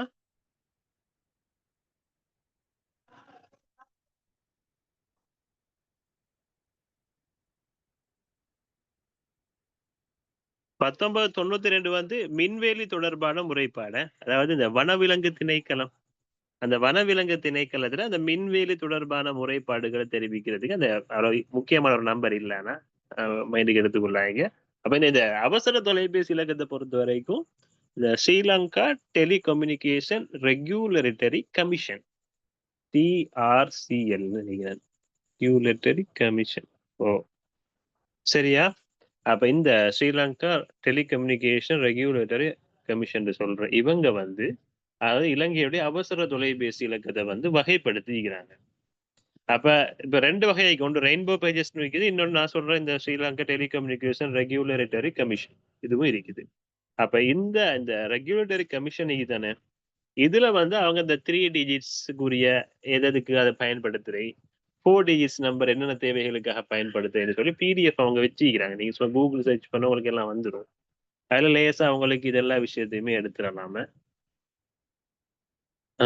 ஓகே, 16வது கேள்வி பாருங்க. சர்வதேச குற்றவியல் நீதிமன்றம் அமைந்துள்ள நாடு எது? நெதர்லாந்து. நெதர்லாந்து. Okay, Netherlands. இப்ப வாங்க நீங்க சொன்ன விஷயத்துக்கு எல்லாம். எப்படி கருணை கொலையை அறிமுகப்படுத்திய நாடு நெதர்லாந்து. கருணை கொலையை அறிமுகப்படுத்திய நாடு. அடுத்து என்னது, அந்த ஒரே பாலின திருமணம், அப்படியா? ஒரே பாலின திருமணத்தை அங்கீகரித்த நாடு. ஒரே பாலின திருமணத்தை அங்கீகரித்த நாடு.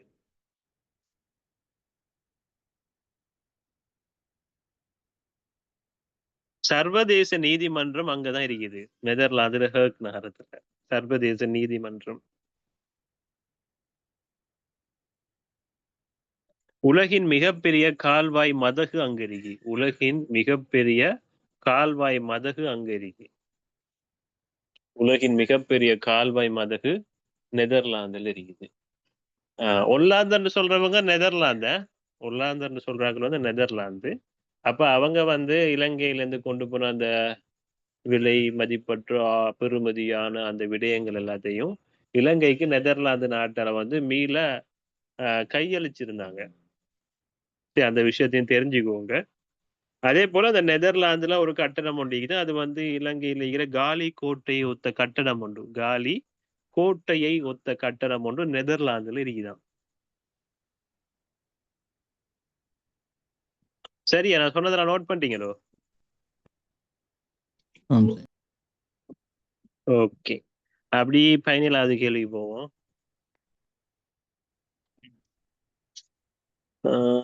ஓகே, 17வது கேள்வி. ரஷ்ய புரட்சி நடைபெற்ற ஆண்டு யாது?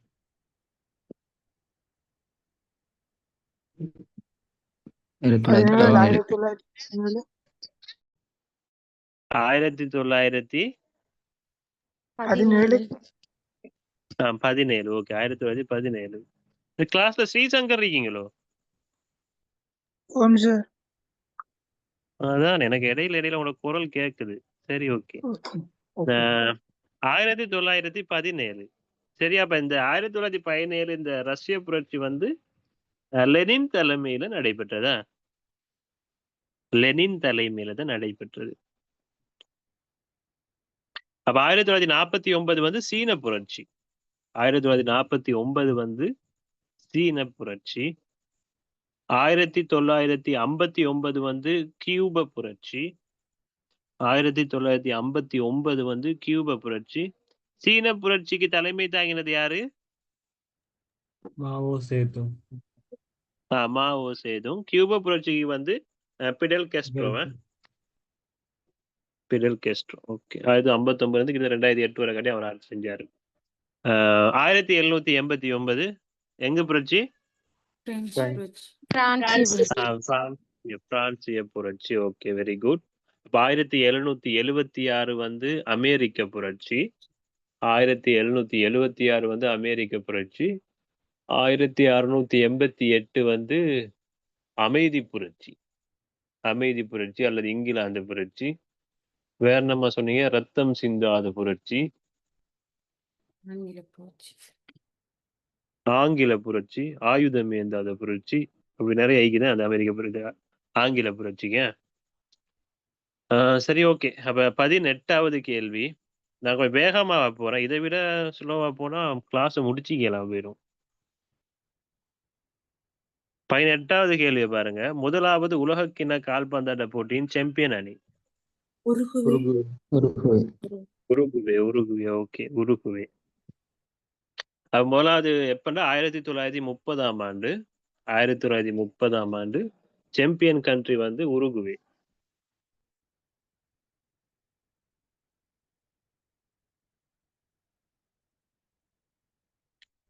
அப்ப 2022ஆம் ஆண்டு FIFA world cup host country வந்தது கட்டார்.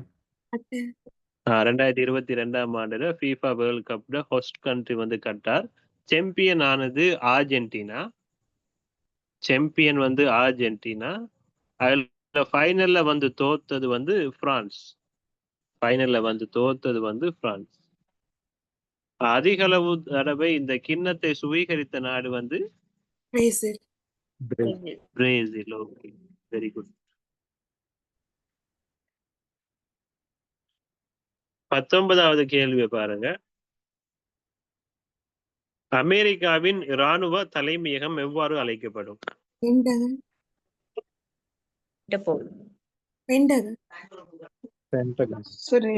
Okay, Pentagon. இல்ல, பென்டகன் தான் சரியா. ராணுவ தலைமையகம் வந்து பென்டகன்.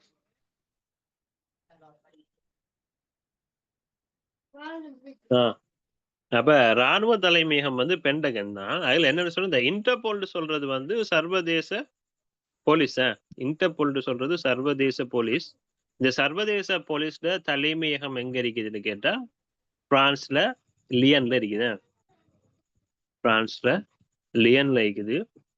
அது பேரு ஃபுல் நேம் வந்து international criminal police organisation.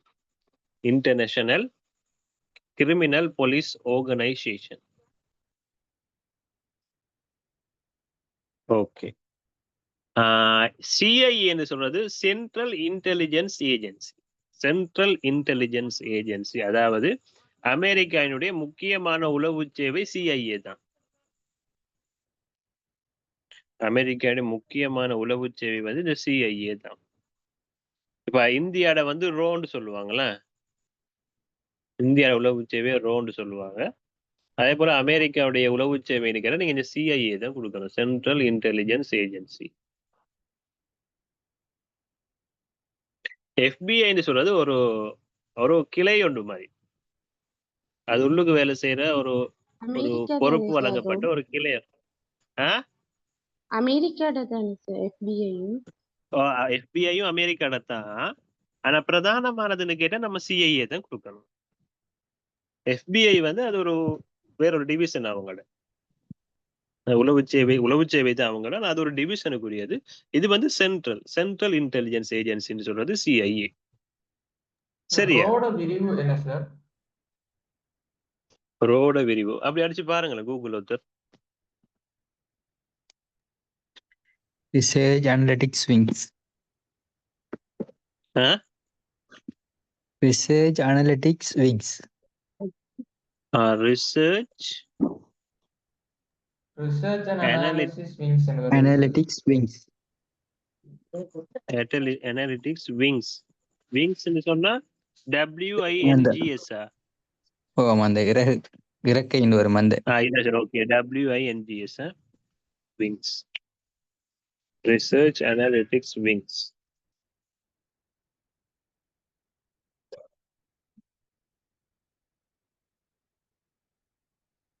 Okay, 20வது கேள்வி பாருங்க.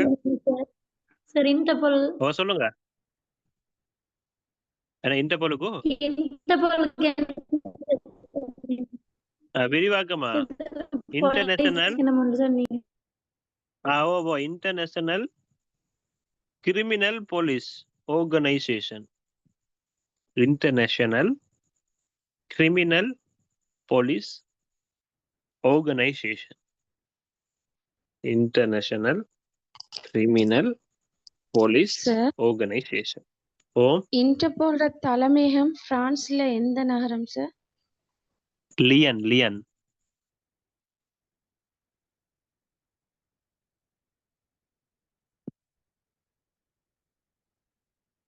பிரான்ஸ்ல லியன்ல இருக்குது. ஓகே, 20வது கேள்வியை பார்ப்போம். 14ஆம் போப் லியோவின் இயற்பெயர் யாது? Robert Francis Robert Prevost. Francis Prevost. Robert Francis Prevost. Okay, Robert Francis Prevost. Rowan Atkinson யாரு? Mister Bean. Mister Bean. Cassius Marcellus Clay வந்து முகமது அலி. முகமது அலி, பிரபல பாக்ஸிங் வீரரா? Jorge Mario Bergoglio. பீலையா Pele இல்ல, பீலேட வரும் எட்சன். என்னது அவர பெயர் வந்து எட்சன் அரண்டேஸ் நெசிமெண்டு அப்படி வருமா பீலேட? ஓ, எட்சன் அரண்டேஷ் நெசிமெண்டோ அது வந்து பீலேடு. இது வந்து ஜோர்ஜ் மரியோ பெர்கோக்லியோட சொல்றவர். இதுக்கு முன்னுக்கு இருந்தாரு பாப்பரசர் Pope Francis. Pope Francis. Pope பிரான்சிஸினுடைய இயற்பெயர் தான் அது, ஜோர்ஜ் மரியோ பெர்கோக்லியோ. அவர் வந்து 2013ஆம் ஆண்டு போப் பிரான்சிஸா பதவி ஏற்றுக் கொண்டாரு. 2025ஆம் ஆண்டு உயிரிழந்தார். 21வது கேள்வியை பாருங்க. ஒஸ்கார் விருது வழங்கும் விழா ஆரம்பமானது எப்போது? 1929. 29. 1929. ஓகே, இந்த ஒஸ்கார் விருது வழங்கும் விழாவை பொறுத்த வரைக்கும் இந்த ஒஸ்கார் விருது வழங்கும் விழா வந்து அமெரிக்கால லாஸ் ஏஞ்சல்ஸ் நகரத்துல இது ஹாலிவுட் சிட்டி. அந்த ஹாலிவுட் சிட்டில இது ஒரு டொல்பி தியேட்டர். ஹாலிவுட் சிட்டில டொல்பி தியேட்டர், அந்த டொல்பி தியேட்டர்ல தான் வளமையா இந்த ஒஸ்கார் விருது வழங்கும் விழா வந்து நடக்கிறது. நான் உங்களுக்கு சொல்லிருக்கேன் எல்லாமே. இந்த முறை நடந்தது 97வது விருது வழங்கும் விழா. இந்த முறை நடந்தது 97வது விருது வழங்கும் விழா. அதுக்கு இன்னொரு பேரைக்கு அகாடமி அவார்டுன்னு சொல்லுவாங்க, சரியா? அகாடமி அவார்டுன்னு சொன்னாலும் இதைத்தான் சொல்றத, அகாடமி அவார்டு. அப்ப இந்த முறை சிறந்த படம் எதுவப்பா? அனோரா. அனோரா. அனோரா. ஓகே, சிறந்த நடிகர் வந்து யாரு? Adrian. Adrian Brody. Adrian Brody. Very good, very good, very good. Adrian Brody. இயக்குனர் வந்து Sean Baker. Sean Baker. Sean Baker. Sean Baker. Sean Sean Baker. Baker. Okay, நடிகை. ஓகே, நடிகை வந்து மைக் மெடிசன். சிறந்த நடிகை மிக்கி வந்து மெடிசன். Mike Madison. மிக்கி மெடிசனா? ஓமாங்க அப்படித்தான். Mikey Madison. ஓகே, மிக்கி மெடிசனா? Mikey Madison. ஓகே. 22வது கேள்வியை பாருங்க. இந்த எல்லாரும் நோட் பண்றீங்களா? திரும்ப சொல்லணுமா? அப்ப ஆகவே 22வது கேள்வி பாருங்க. சொல்லவா? சிறந்த இயக்குனர். சிறந்த படம் வந்து அனோரா. சிறந்த நடிகர் வந்து எட்ரியன் பிரெடி, சரியா? சிறந்த இயக்குனர் வந்து சியன் பேக்கர். Sean Baker. சிறந்த நடிகை வந்து மிக்கி மெடிசன். Mickey medicine. சிறந்த நடிகை வந்து மிக்கி மெடிசன். சரியோ? இப்ப 22வது கேள்வி, நவீன முகாமைத்துவத்தின் தந்தை யார்? Adam Smith. Peter trucker. Adam Smith வந்து பொருளாதாரத்தின் தந்தையா? முகாமைத்துவத்தின் தந்தை பீட்டர் ட்ரக்கரா தான். ஓ, பீட்டர் ட்ரக்கர். கார்ல் மார்க்ஸ் வந்து கம்யூனிஸ்டத்தின் தந்தை. கார்ல் மார்க்ஸ் எந்த நாடு என்று கேட்டா ஜெர்மனி. பீட்டர் ட்ரக் தான் அந்த பீட்டர் ட்ரக்க வந்து நவீன முகாமைத்துவத்தின் தந்தை. ஹென்ரி ஃபயோல்டு சொல்றவர் யாருன்னு தெரியுமோ?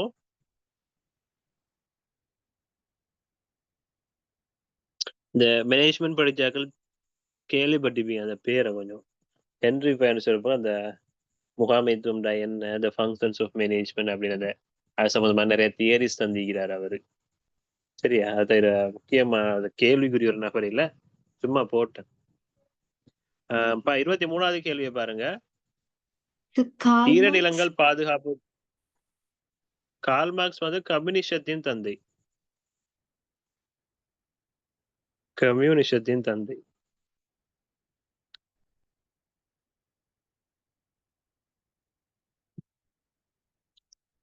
ஓகே, 23வது கேள்வியை பாருங்க. ஈரநிலங்களின் பாதுகாப்பு தொடர்பான சமவாயம் யாது? ரம்சர். ரம்சார் உடன்படிக்கை. சரி, அதுல இந்த பேசல்னு சொல்றது என்னன்னு தெரியுமா? ஆபத்தான கழிவுகளை very good very good very good very good. அதாவது அபாயகர கழிவுகளின் வெளியேற்றம் தொடர்பானது. அபாயகர கழிவுகளின் வெளியேற்றம் தொடர்பானது 1989. வியன்னா உடன்படிக்கை வந்து ஓசோன் படையிட பாதுகாப்பு அது தொடர்பானது. வியன்னா உடன்படிக்கை வந்து ஓசோன் படையிட பாதுகாப்பு தொடர்பானது. அது 1985. அடுத்து மொன்றியல் உடன்படிக்கை. கப்பல் வீட்டு வாய்க்கால கட்டுப்படுத்துறதுக்கு. இது திரும்ப சொல்லுங்க, என்ன சொன்னீங்க? பச்சை வீட்டு வாயுக்களை கட்டுப்படுத்துறதுக்கு. பச்சை வீட்டு வாயுக்கள். ஓகே, காலநிலை மாற்றம், பச்சை வீட்டு வாயுக்கள், இந்த கப்பல் போக்குவரத்து, நீங்க சொன்னது சரி, கப்பல் போக்குவரத்து, அதே போல விமான பாதைகள், இது எல்லாத்தையுமே ஒரு உள்ளடக்கி ஒரு பெரிய ஒரு அது விஷயம். அது முன்றியல். கேள்விக்கு வரது குறைவும் இருந்தாலும் பரவாயில்ல, சும்மா தெரிஞ்சுக்கோங்க. விமான போக்குவரத்து விதிகளை வந்து அந்த மொன்றியல் உடன்படிக்கையில உருவாக்கினாங்க.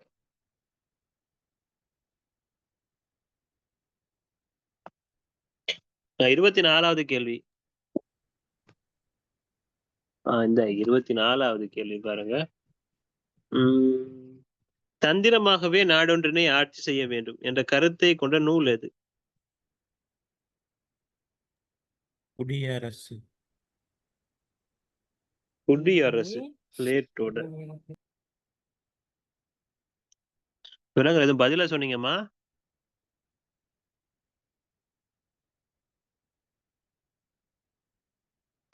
தந்திரமாகவே நாடொன்றினை ஆட்சி செய்ய வேண்டும் என்ற கருத்தை கொண்ட நூல் வந்து இளவரசன. இளவரசன் நிக்கலோ மக்கியவல்லியினுடைய நூல். குடியரசு தெரியும் உங்களுக்கு, பிளேட்டோ எழுதின நூல். பிளேட்டோ எழுதின நூல் தான் குடியரசு. மூலதனம் வந்து கார்ல் மார்க்ஸ் எழுதின நூல் மூலதனம். குடியரசு வந்து பிளேட்டோ எழுதின நூல். இந்த மாதிரி பழைய நூல் எல்லாம் போட்டு இப்ப வாரல, அதெல்லாம் அந்த காலத்துல தான் அந்த மாதிரி பேப்பர் வந்துச்சு. இப்ப அப்படிலாம் வர மாட்டேங்குது. மெயின் கேம்ப் வந்து ஹிட்லர் எழுதின நூல். மெயின் கேம்ப் வந்து ஹிட்லர் எழுதின நூல். இந்த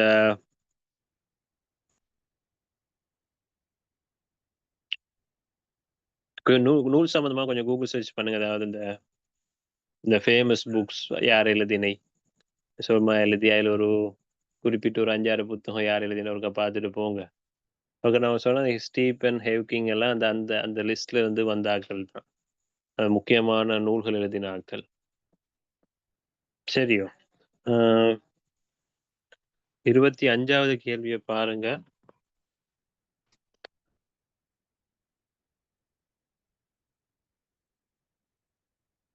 இலங்கையின் தகவல் அறியும் சட்டம் மூலம் யாது?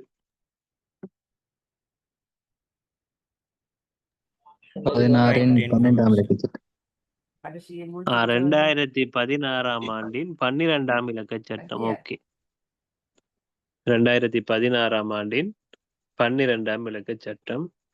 நான் சொல்லிக்கிறேன். தகவல் அறியும் சட்டம் சொல்றது அறிமுகப்படுத்தின நாடு ஸ்வீடன். அப்ப அது வந்து ஃப்ரீடம் ஆஃப் பிரஸ் ஆக்ட்னு சொல்லி இருந்துச்சு. இப்ப ஆர்டிஐ எந்த அமைச்சின் கீழே இருக்குது? Mass media. Mass media. Okay, வெகுஜன ஊடக அமைச்சு. அதுல மொத்தம் 5 உறுப்பினர்கள் இருக்கிறாங்க. அதுல ஆணைக்குள்ள 5 உறுப்பினர்கள் இருக்கிறாங்க. இப்ப அதுல கொஞ்சம் குழப்பம் போய் கொண்டிருக்கிற 5 உறுப்பினருக்கு தலைவர் ஒருத்தர் இல்லை என்று சொல்லி ஒரு பிரச்சனை ஒன்று போய் கொண்டிருக்கு. தலைவர் இருந்த நபர் வந்து பதவி விலகிட்டாரு. அப்ப தலைமைத்துவம் இல்லாம அந்த குழு இருக்குது. ஆகவே இதனுடைய அந்த தன்மையில கொஞ்சம் சிக்கல் இருக்கின்ற மாதிரி கொஞ்சம் பிரச்சனை ஒன்று போய் கொண்டிருக்குது அரசாங்கத்துல. சரியா? அப்படியே வாங்க முதலாவது கேள்வி. பிரேக் எதுவும் தேவை இல்லை தானே? இல்ல சார். இல்ல. Okay, very good. சரியா? குயிக்கா முடிச்சிருவோம். ஐக்கிய நாடுகளின் பாதுகாப்பு சுட்டரின் அடிப்படையில் சிறந்த சைபர் பாதுகாப்பு சைபர் உபாயத்தை கொண்டு ஆசிய நாடு எது? Singapore. Very good. Singapore yes. Sir கிட்டத்தில் நியூஸ் ஒன்று பார்த்தேன், சிங்கப்பூர் இதெல்லாம் ஹேக் பண்ணப்பட்டிருக்குது அப்படின்னு சொல்லி வந்துச்சு.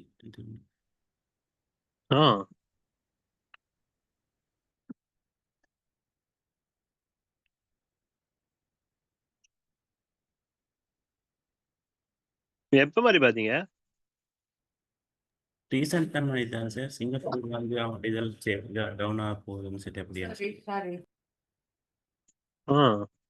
ஆனா நீங்க சொல்றது உண்மை இருக்கும். ஆனா இப்ப இந்த இதுகள்ல வந்து பார்த்தா இப்போ சரியான ஆசிய நாடு சைபர் பாதுகாப்பு கொண்ட நல்ல ஆசிய நாடு சொன்னா சிங்கப்பூர் தான் சொல்லப்பட்ட நாடு. இப்ப அவங்களோட சைபர்லயே கொஞ்சம் குழப்பம் வைக்கிறதுன்னா யோசிக்க வேண்டிய விஷயம் தான். இந்த கேள்விக்குரிய பதில் வந்து சிங்கப்பூர். ஆனா சரியா?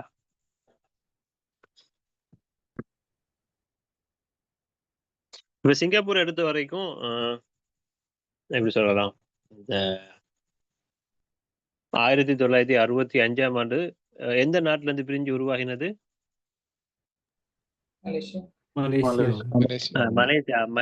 மலேசியா நாட்டுல இருந்து 1965ஆம் ஆண்டு பிரிந்து உருவாகினது.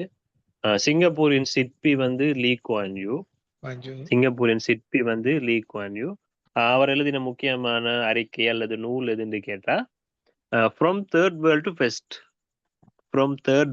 டு ஃபர்ஸ்ட், மூன்றாம் உலக நாடுகள்ல இருந்து முதலாம் உலக நாடு இந்த ஒரு தலைப்புல ஒரு அறிக்கையோ அல்லது ஒரு புத்தகம் அப்படின்னு சொல்லப்படுது. அது வந்து அவர்ல தான். வேற சிங்கப்பூர் பத்தி சொன்னா கீழ் திசையின் முத்து.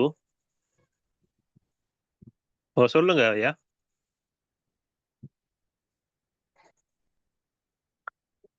கீழ் திசையின் முத்துன்னு சொல்லப்படுறது சிங்கப்பூரை. அடுத்தது சொல்லுவாங்க பசிபிக் பெருங்கடலின் சாவின்னு சொல்லுவாங்க.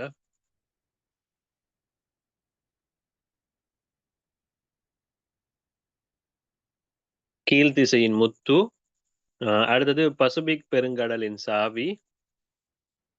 வேற என்ன? இப்ப சிங்கப்பூர் நாட்டு ஜனாதிபதி யாரு?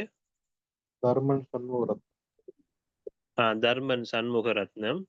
அதே போல சிங்கப்பூர் நாட்டு பிரதமர் வந்து லாரன்ஸ் வோங். சிங்கப்பூர் நாட்டின் பிரதமர் வந்து லாரன்ஸ் வோங்.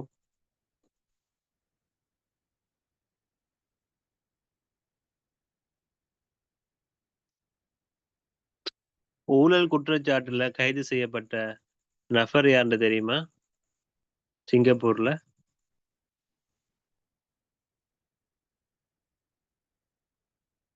அவர் பார்லிமெண்ட் உறுப்பினர் பதவியெல்லாம் விலக்கிட்டாங்க. அவர்ல சுப்பிரமணியம் ஈஸ்வரன்.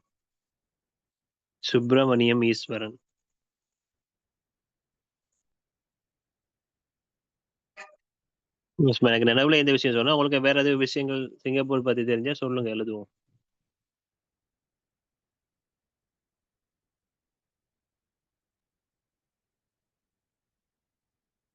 ஆசியாவில்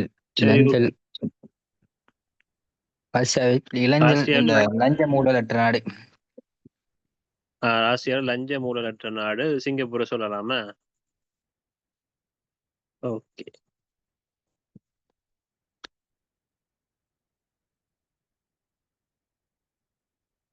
ரெண்டாவது கேள்வி பாருங்க. அமெரிக்காவினதும் கனடாவினதும் எல்லையில் காணப்படுற நீர்வீழ்ச்சி என்ன? நயாகரா. Niagara falls. நயாகரா நீர்வீழ்ச்சி என்னன்னா இந்த அமெரிக்காவோட 51வது மாநிலமா கனடாவை இணைக்க போறதா ட்ரம்ப் வந்து ஒரு அறிவித்தல் கொடுத்திருந்தாரு. இப்ப ட்ரம்ப் அது இலங்கைக்கு எத்தனை வீதம் வரி விதிச்சுக்கிறாரு? 15 வீதம். 20. 20 20%. இலங்கைக்கு வரி வந்து 20%.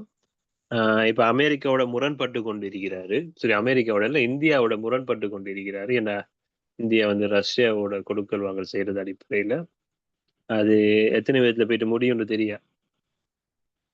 அதே போல இந்த மெக்சிகோ வளைகுடாவுக்கு அமெரிக்கன் வளைகுடான்னு சொல்லி ட்ரம்ப் வந்து பேர் ஒன்று வச்சார. மெக்சிகோ வளைகுடால பேரை மாத்தி அது இன்னைக்கு பிறகு அமெரிக்கா வளைகுடான்னு பேர் மாத்தினாரு. சார் ஓகே, கனடா 3வது பத்தி கேள்வி. எக்ஸ்கியூஸ் மீ சார், கனடா பத்தி ஏதோ ட்ரம் ரிலேட்டடா சொன்னீங்க என்ன சார் அது? அதாவது அமெரிக்காவின் 51வது மாநிலமாக இணைக்கிறதுக்கு கனடாவை சொல்லிட்டு இருந்தார் அவரு. கனடா வந்து அமெரிக்கா 51வது மாநிலமா இணைக்க போறேன் அப்படின்னு ஒரு சர்ச்சைக்குரிய ஒரு கருத்தொண்டு அவர் அறிவிச்சிருந்தாரு. ட்ரம்ப்னாலே சர்ச்சை தான்.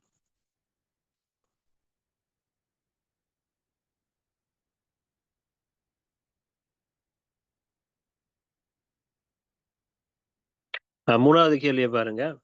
ஆப்கானிஸ்தானின் தலிபான் அரசை அதிகாரப்பூர்வமாக அங்கீகரித்த முதலாவது நாடு எது? Russia. Russia. Okay, very good. Russia. Okay, ரஷ்யால தான் இந்த செஞ்சதுக்கம் இருக்குது. செஞ்சதுக்கம் ரஷ்யால இருக்குது. இந்த ரஷ்யாவுக்கும் இப்ப உக்ரைனுக்கும் இடையில போர் நடந்து கொண்டிருக்கு. நம்ம அது சம்பந்தமா பார்க்கணும். அப்ப என்னடா உக்ரைன் போயிட்டு நேட்டோல சேர போட்டு சொன்னதாலதான் அந்த பிரச்சனை போய் கொண்டிருக்குது. இப்ப ரஷ்யாவோட ஜனாதிபதி யாரு? Vladimir Putin. Vladimir Putin.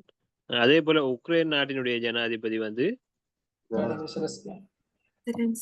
Vladimir Zelensky.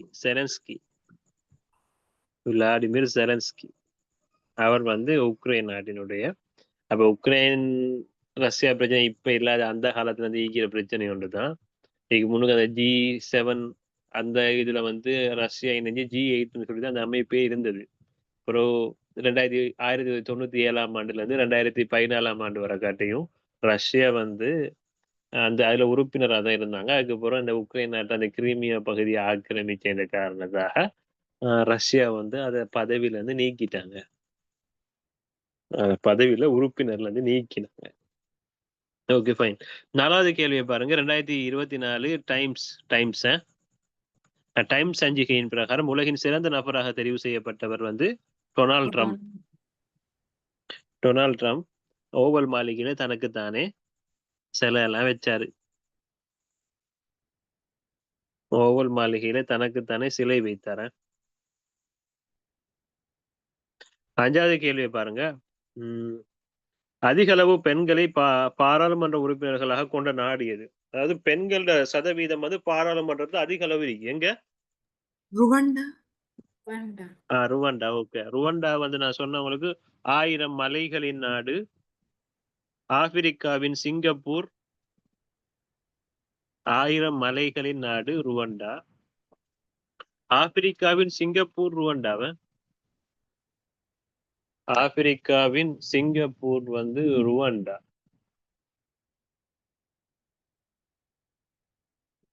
இன்னொன்னு சொல்லுங்க. 1994ஆம் ஆண்டு 2 இனக்குழுக்களுக்கு இடையில ஒரு பிரச்சனை ஒன்று வந்ததுல 8 லட்சத்துக்கும் அதிகமான பொதுமக்கள் கொல்லப்பட்டாங்க. அதுவும் ருவண்டால தான்.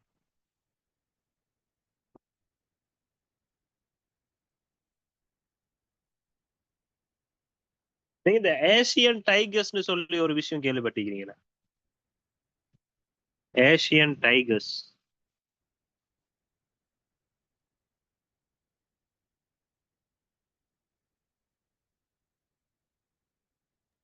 அமைதி ஆகிறீங்க. அப்ப கேள்விப்பட்டிருப்பீங்க. அப்ப சரி, 6வது கேள்வி பாருங்க. ஐரோப்பிய ஒன்றியத்தின் தலைவரது பெயர் யாது? உர்சுலா வோண்டர்லைன். உருசுலா வோண்டர்லையன். ஃபோர்ப்ஸ் சஞ்சிகையின் பிரகாரம் உலகின் பலம் வாய்ந்த பெண்மணி என்ற அந்தஸ்து வந்து உருசுலா ஒன் டெர் லைனுக்கு தான் வழங்கப்பட்டிருக்குது. சரியா? ஐரோப்பிய ஒன்றியத்து மொத்தம் 27 நாடுகள் இருக்கிறாங்க. அதுல 20 நாடுகள் யூரோ வந்து தன்னுடைய நாட்டு நாணயமாக பயன்படுத்துறாங்க. அதோட தலைமையகம் எங்க இருக்குது? ஐரோப்பிய ஒன்றியத்துல தலைமையகம் ஹெட் குவார்டர்ஸ் பிரசல்ஸ். பெல்ஜியம். பெல்ஜியத்துல பிரசல்ஸ் நகரத்துல இருக்குது. நேட்டோ அமைப்பினுடைய தலைமையகமும் அதே பெல்ஜியம் பிரசல்ஸ் நகரத்துல தான் இருக்குது. Okay, fine. 7வது கேள்விக்கு போறேன். மாநில அபிவிருத்தி சுட்டெண்ணை அறிமுகப்படுத்தி ஐக்கிய நாடுகள் முகவரத்தின் பெயர் யாது? UNDP. யுஎன்டிபி, ஐக்கிய நாடுகள அபிவிருத்தி program, development program, United nation development program. இது 1990ஆம் ஆண்டு அறிமுகப்படுத்தினாங்க. மாநில அபிவிருத்தி சுட்டியை பொறுத்த மட்டில் 3 விடயங்களை கொண்டுதான் அதை கணக்கீடு செய்யறது. ஒன்று வந்து கல்வி அறிவு, அடுத்தது ஆயுள் எதிர்பார்ப்பு, அடுத்தது வாழ்க்கை தரம். இந்த 3 வச்சுதான் இந்த மாநில அபிவிருத்தி வந்து கணக்கீடு செய்யறது. ஒன்று கல்வி அறிவு, 2வது ஆயுள் எதிர்பார்ப்பு, 3வது வந்து வாழ்க்கை தரம்.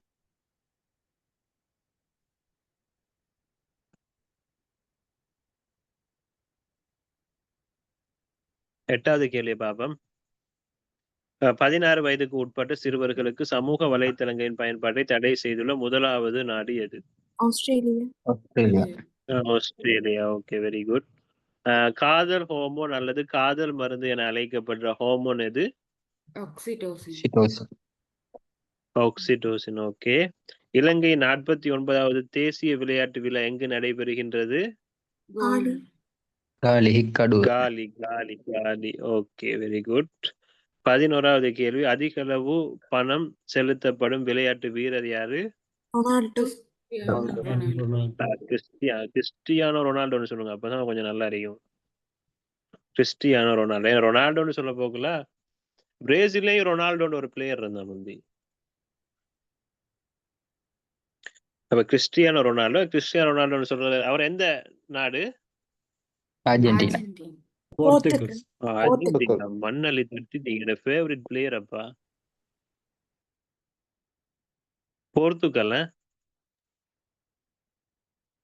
போர்த்துகல் அவரை CR7 சொல்லுவாங்க. இப்போ வந்து சவுதி அரேபியா அல் நாசர்னு சொல்ற அந்த கிளப்புக்கு பிளே பண்ணி விளையாண்டு கொண்டிருக்கிறாரு. அவருக்கு தான் அதிக அளவு பணம் செலுத்தப்படுற விளையாட்டு வீரர். அதே போல அதிக அளவு ரசிகர்களை கொண்ட விளையாட்டு வீரர் அவர் தானே? ஓகே, சரி, ஓகே. 12வது கேள்வி. 51வது G7 உச்சி மாநாடு நடைபெற்ற நாடு எது? கனடா. அப்ப இந்த G7 அமைப்பு பொறுத்த வரைக்கும் G7 வந்து ஃபார்மேஷன் அதுல 1975 நான் 1973 இதுக்கு முன்னுக்கு தந்திக்கிறேன் ஒன்றுல. அதோட ஃபார்மேஷன் வந்து 1975. இதுல வந்து ஆசிய நாடு ஜப்பான் தான் இருக்குது. அங்கால அமெரிக்காவும் கனடாவும் இருக்கிறாங்க. அமெரிக்கா, கனடா, ஆசியால வந்து ஜப்பான் இருக்கிறாங்க. 3 நாடு. மற்றது வந்து France, Germany, Italy, UK. France, Germany, Italy, UK. இந்த 7 நாடு தான். ரஷ்யா நான் சொன்னாங்க 1997 2014 ஆண்டு வரை கிடையாது. அதுல உறுப்புரிமை பெற்றாங்க.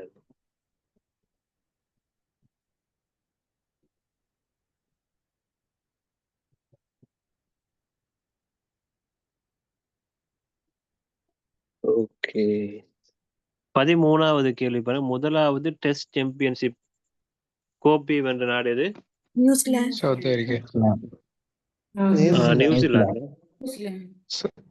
முதலாவது டெஸ்ட் சாம்பியன்ஷிப் இல்லையா?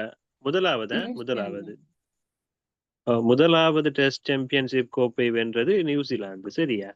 2வது வெத்தினது ஆஸ்திரேலியா. 3வது இப்ப அண்மையில நடந்ததுதான் 3வது சாம்பியன் கண்ட்ரி தான் சவுத் ஆப்பிரிக்கா. சரியா? முதலாவது சொல்றது 2019 2021 ஆண்டு அந்த காலப்பகுதி. 2019 2021. அந்த காலப்பகுதியில வந்தவங்க தான் முதலாவது சாம்பியன் நியூசிலாந்து. 2021 இருந்து 2023 வந்து 2வது டெஸ்ட் சாம்பியன்ஷிப் போட்டி. அதுல ஆஸ்திரேலியா சாம்பியன் பட்டம். இப்ப கடைசியா நடந்தது 2023ஆம் ஆண்டு தொடக்கம் 2025ஆம் ஆண்டு பகுதி. அதுல சாம்பியன் ஆகினவங்க தான் சவுத் ஆப்பிரிக்கா. கடைசியா சாம்பியன் ஆகின டீம் தான் சவுத் ஆப்பிரிக்கா. இப்ப போய்கொண்டு 2025 தொடக்கம் 2027க்குரியது இப்ப போய்கொண்டு இருக்குது. அது ஒரு ஸ்டெப் பை ஸ்டெப் போய்கொண்டிருக்கும். அந்த ரேங்க் படி இலங்கை 2வதெல்லாம் இருக்கு. 14வது கேள்வி வந்து 1 கோடி சப்ஸ்கிரைபர்ஸ் கொண்டமைக்காக யூடியூபினால் அண்மையில் இலங்கையருக்கு வழங்கப்பட்ட விருதின் பெயர் யாது? Diamond play button. Diamond play button. அவரோட யூடியூப் சேனல் என்ன? Wild cook book. Wild cook book. Owner வந்து சரித் சில்வா. அவரோட பேர் சரித் சில்வா. ஓகே. இப்ப இந்த கிட்டத்துல ஒரு இதாக்கினாங்க 40 கோடி சப்ஸ்கிரைபர்ஸை கொண்டு உலகத்திலேயே அதிக அளவு சப்ஸ்கிரைபர்ஸை கொண்டதுன்னு சொல்லி ஒரு யூடியூப் சேனல் உண்டு. Mister Beast. அதே போல ஸ்கைப் சமூக வலைத்தளத்தை மூடிட்டாங்க. அது ஓகே. மிஸ்டர் பீஸ்ட் அதுல ஓனர் யாரு தெரியுமா? அவரோட பேர் என்ன? Jimmy Donaldson. ஜிம்மி டொனால்ட்சன் அந்த ஓனர் பேரு. கொஞ்சம் டீப்பா போனா அப்படி வரும். அந்த அளவுக்கு அதனால சும்மா தெரிஞ்சுட்டு போற பொது அறிவு தானே. பேப்பருக்கு வந்தா சான்ஸ் இல்லைன்னு சொன்னா இல்லை, அவ்வளவுதான். 15வது கேள்வி பார்ப்போம். 14க்கு ஆன்சர் என்ன sir? Diamond play button. Diamond play button ரொம்ப இலகுவான விஷயம். இறைவன் நாடினா நீங்க இந்த சர்வீஸுக்கு போவீங்க, அவ்வளவுதான். உங்களால ஏழோட முயற்சி எல்லாம் நீங்க செஞ்சிட்டீங்க. இப்ப என்கிட்ட படிக்கிறதுல இப்ப நீங்க மேலதிகமா நிறைய விஷயம் படிச்சிருப்பீங்களே, இல்ல நிறைய பேர் வேற 2-3 பேர்ட்டெல்லாம் ஜென்ரலஜி கிளாஸ் எல்லாம் போயிருப்பீங்க. அதாவது என்ன, நீங்க நிறைய விஷயங்கள் படிச்சிருப்பீங்க. நீங்க படிச்ச விஷயம் பேப்பர்ல வந்துட்டு சொன்னா நீங்க செலக்ட் ஆகணும் மாதிரி. அதை தவிர அந்த ரேங்க்ல எல்லாம் ஒண்ணும் இல்லை. அவ்வளவு இறைவன் நாடுனா நீங்க அந்த சர்வீஸுக்கு போய் கொஞ்சம் முயற்சி செஞ்சு இன்னும் கொஞ்சம் தேடுங்க. தேடல் நல்லது தான், தேடுறது நல்லது. அதே போல இப்ப 4 பாடம் சொல்ல போக்குல ஸ்கோர் பண்ணணும். 4 டோட்டல் தானே அவங்க பார்க்க போறாங்க. எங்களுக்கு எங்கெல்லாம் புள்ளி அதிகரிக்கணுமோ அந்த இடமெல்லாம் புள்ளி அதிகரிக்கிறதுக்கு முயற்சியில் இருங்க. 15வது கேள்வி பாருங்க. ஜனாதிபதி பொது மன்னிப்பின் பேரில் விடுதலை பெறப்பட்ட சர்ச்சைக்குரிய சிறைச்சாலை எங்கு அமையப்பட்டுள்ளது? அனுராதபுரம் சிறைச்சாலையா? அனுராதபுரம் சிறைச்சாலை. அந்த சிறைச்சாலை அத்தியட்சகர் பேர் தெரியுமா? மொஹான் கருணாரத்ன. மொஹான் கருணாரத்ன. Very good. 16வது கேள்வி. தற்போதைய பரீட்சை ஆணையாளர் நாயகத்திட பேர் என்ன? இண்டிகா குமாரி. ஏகேஎஸ் இந்திகா குமாரி லியனகேய, இல்லாட்டி ஏகே சுபாஷினி இந்திகா குமாரி லியனகேன்னு சரி, இல்லாட்டி ஏகேஎஸ் இந்திகா குமாரி லியனகேன்னு சொன்னாலும் சரி. இவ 11வது பரீட்சை ஆணையாளர். 11வது பரீட்சை ஆணையாளர். முதலாவது பெண் பரீட்சை ஆணையாளர் நாயகம். முதலாவது பெண் பரீட்சை ஆணையாளராக கடமையேற்ற முதலாவது பெண் இவள் தானே. அப்ப முதலாவது பரீட்சை ஆணையாளர் நாயகம் யார் இலங்கையினுடைய?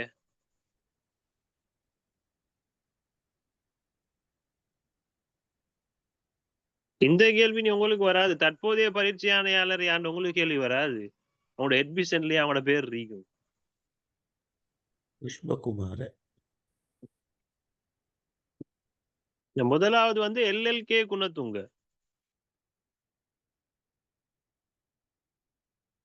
சரியா? முதலாவது பயிற்சி ஆணையாளர் எல்எல்கே குணத்துங்க. ஓகே. 17வது கேள்வி பாருங்க. இலங்கை கடலோர பாதுகாப்பு திணைக்களம் அறிமுகப்படுத்தியுள்ள 24 மணி நேர அவசர தொலைபேசி இலக்கம் என்ன? 106 106 106 107 சொன்னா என்ன? தமிழ் தமிழ் பேசு பேசுறவங்க தமிழ்ல தொலைபேசி போலீஸ் தமிழ் மொழி மூலமாக போலீஸ் உதவி நாடுறதுக்கு அறிமுகப்படுத்தின இலக்கம். 109 வந்து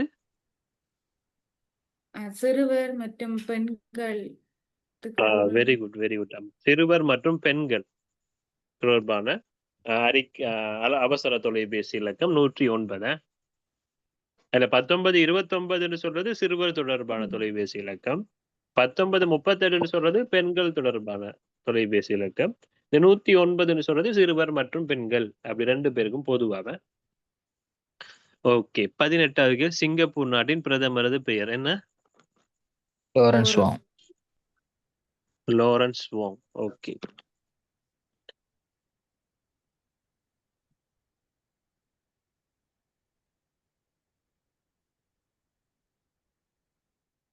ம் 19 உலகின் மிகப்பெரிய நன்னீர் ஏரி.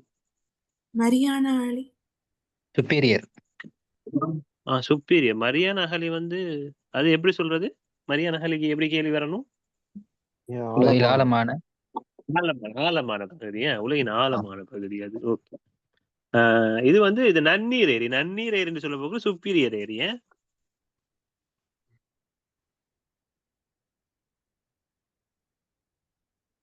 இந்த இப்ப அந்த அவங்க சொன்னாங்களா மரியானா அகழி, மரியானா ஆலி என்று.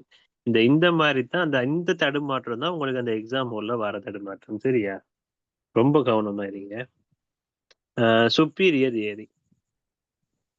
இந்த சுப்பீரியர் ஏரி வந்து கனடா அமெரிக்கா அந்த எல்லை பகுதியில தான் அந்த சுப்பீரியர் ஏரி இருக்குது. ஆழமான ஏரிண்டா ஆழமான ஏரி வந்து பைக்கால் ஏரி. ஆழமான ஏரி எதுன்னு கேட்ட பைக்கால் ஏரி. அது இந்த ஐரோப்பா ஆசியா அந்த பகுதி இந்த எல்லை பகுதியில இருக்குது பைக்கால் ஏரி.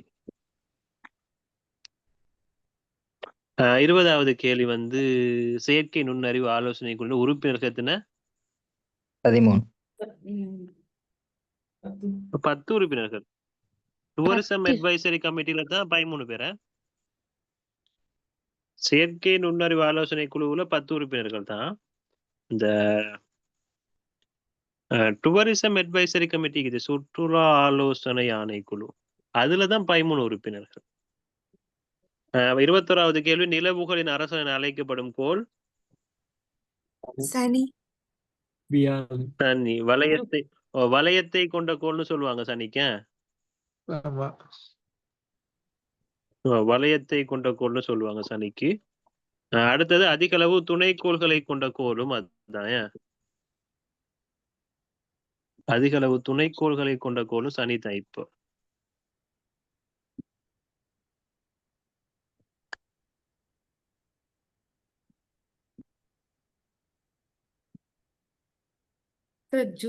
லாஸ்ட் கிளாஸ் வந்தீங்க அந்த கோள்கள் சம்பந்தமா நிறைய சொல்லிட்டு இருந்தேன். நிறைய விஷயம் தந்தீங்க. இது சனியை பத்தி மட்டும் தான் சொல்றேன். சொல்லுங்க. ஜூபிட்டர் இல்லையா? ஜூபிட்டர் இல்லையா? ஜூபிட்டர் இல்லையான்னு கேட்டா முந்தி வந்து ஜூபிட்டர் தான். மிகப்பெரிய கோள் ஜூபிட்டர் தான். இல்ல அவங்க சொன்ன விஷயத்துல ஒரு உண்மை இருக்கு. என்னண்டா முந்தி வந்து ஜூபிட்டர் தான் அதிக அளவு துணைக்கோள்களை கொண்டது. ஆனா இப்ப இருக்கிற அந்த நவீன கண்டுபிடிப்புகள் எல்லாத்தையும் வச்சு பார்க்கும்போது இல்ல ஜூபிட்டரை விட வந்து சனில வந்து அதிக அளவு துணைக்கோள்கள் இருக்கிறதா கண்டுபிடிச்சிருக்கிறாங்க. சரியா? இப்ப ஜூபிட்டர்ல வந்து 95 சனில வந்து 140 சொச்சத்துல துணைக்கோள்கள் இருக்கிறதா கண்டுபிடிச்சிருக்காங்க. சரியா? சார் அரசன்னு சொல்றாங்க. மேபி இருக்கலாம். சரி. உள்ளடிக்க நிலவு அதுதான் சொல்றது. நிலவுகளின் அரசன். சரி, ஓகே. எப்படி சர்ச் பண்ணுங்களேன். இந்த அதிக அளவு துணைக்கோள் கொண்ட கோள் எதுன்னு சும்மா சர்ச் பண்ணி பாருங்களேன். சந்தேகத்துல போவானே தெளிவடிச்சு போவோமே.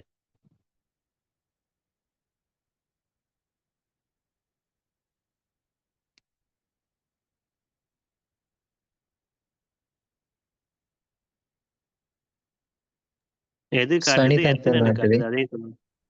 எத்தனை துணைக்கோள் காட்டுதா? 146 காட்டுது. ஜூபிட்டர்ல 63 சார். ஜூபிட்டர் 63 சொன்னா நாகிமன் இது வந்து 2017 தடவாயிக்கும். ஜூபிட்டர் இப்ப 95 கிட்ட வந்துட்டு. சனி 146, அது ஓகே. சரி, அப்ப ஆகவே நம்ம சனி ஏத்துக்கொள்ளும் ஏகமானதாக. சரியா சரியா ஓகே ஓகே. இப்ப நான் இது கடைசி கிளாஸ்ல எல்லாம் படிச்சுட்டு இருந்தேன். புதுசா 2-3 பேர் வந்திருக்கிறதுக்காக சொல்றேன். அந்த என்னது இப்ப சூரியனுக்கு மிக அண்மையில் இருக்கிற கோள் என்ன? புதன். புதன். புவிக்கு மிக அருகையில் இருக்கிற கோள் என்ன? வெள்ளி. வெள்ளி. வெள்ளி. கடைசியா ஒன்று பார்த்தோம். அது என்ன, அந்த புவிக்கு அந்த சராசரியா பார்க்க போக்குள்ள அதிக அளவு நாட்கள் யார் இருக்குதுன்னு கேட்டா புதன் வந்துச்சு விட. என்னன்னு சொன்னா, அதை சுத்தி வரும்போது அந்த சுற்றுப்பாதையில பார்க்க போக்குல வெள்ளி வந்து மிச்சம் தூரம் போகுது, புதன் வந்து கிட்ட இருக்கு. அடுத்து 88 நாளுக்கு ஒரு சூரியனை சுத்திட்டு வருது. அதெல்லாம் வச்சு எவரேஜை பார்க்கும்போது புதனை வந்து அதிக அளவு நாட்கள் புவிக்கு அண்மையில் இருக்கிற கோண்டு கணக்கிடப்படுது. சரிதானே? அப்ப செங்கோல்டு சொல்றது செவ்வாய், புவிய வந்து நீலக்கோள்னு சொல்றாங்க, யுரேனஸ பச்சை கோள்னு சொல்றது. அடுத்தது வெள்ளி சம்பந்தமா நிறைய விஷயம் அந்த கடைசி கிளாஸ் ரெக்கார்டிங் உங்களுக்கு அதுல ஐக்கும் நிறைய விஷயம், அது எல்லா விஷயமும் கொடுத்துட்டேன். சரிதானே? சும்மா மேலதிகமா கேட்ட இதெல்லாம் இந்த புதுசா வந்தாங்க 2-3 விஷயம் தெரிஞ்சு கொள்வாங்களே அவங்க. 22வது கேள்வி பாருங்க. இஸ்ரேலிய சுற்றுலா பயணிகளின் வருகையை நிறுத்திய தெற்காசிய நாடு எது? மாலைதீவு. இப்ப அண்மையில வந்து அந்த 14 மணித்தியாலம் கொண்ட மிகவும் நீண்ட, உலகிலேயே மிகவும் நீண்ட ஊடகவியலாளர் சந்திப்பையும் மேற்கொண்டிருந்தார் மாலைதீனுடைய ஜனாதிபதி முகமது முய்சு. சரிதானே? அதிக எழுத்தறிவு கொண்ட தெற்காசிய நாடு, அதிக அளவு ஜிடிபி, gross domestic product, ஜிடிபின்னா அதை கொண்ட நாடும் தெற்காசிய நாடு வந்து மாலைதீவு தான். அண்மையில 60வது சுதந்திர தினத்தை கொண்டாடினாங்க.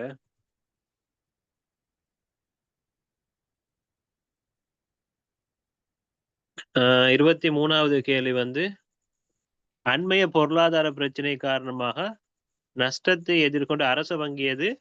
பீப்புள்ஸ் பேங்க், மக்கள் வங்கி. Very good.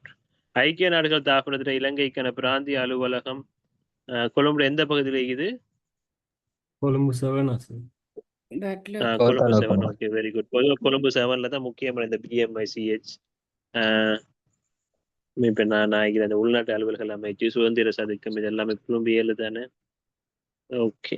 இப்ப உங்களுக்கு அது தெரியுமா, இலங்கை வந்து பேங்க்ரப்ட் ஆகுனாங்கல்ல, அதாவது இலங்கை வங்குரோத்து நிலையை அடைந்ததுன்னு சொன்னாங்கல்ல அந்த பொருளாதார பிரச்சனை எல்லாம் நடக்கிற டைம்ல, அது எப்ப இலங்கை வந்து ஒபிஷியலா இன்ஃபார்ம் பண்ணாங்க, நாங்க பேங்க்ரப்ட், நம்ம வங்குரோத்து நிலையை அடைஞ்சிட்டோம் அப்படின்னு சொல்லி இலங்கை வந்து எப்ப அறிவிச்சாங்கன்னு தெரியுமா?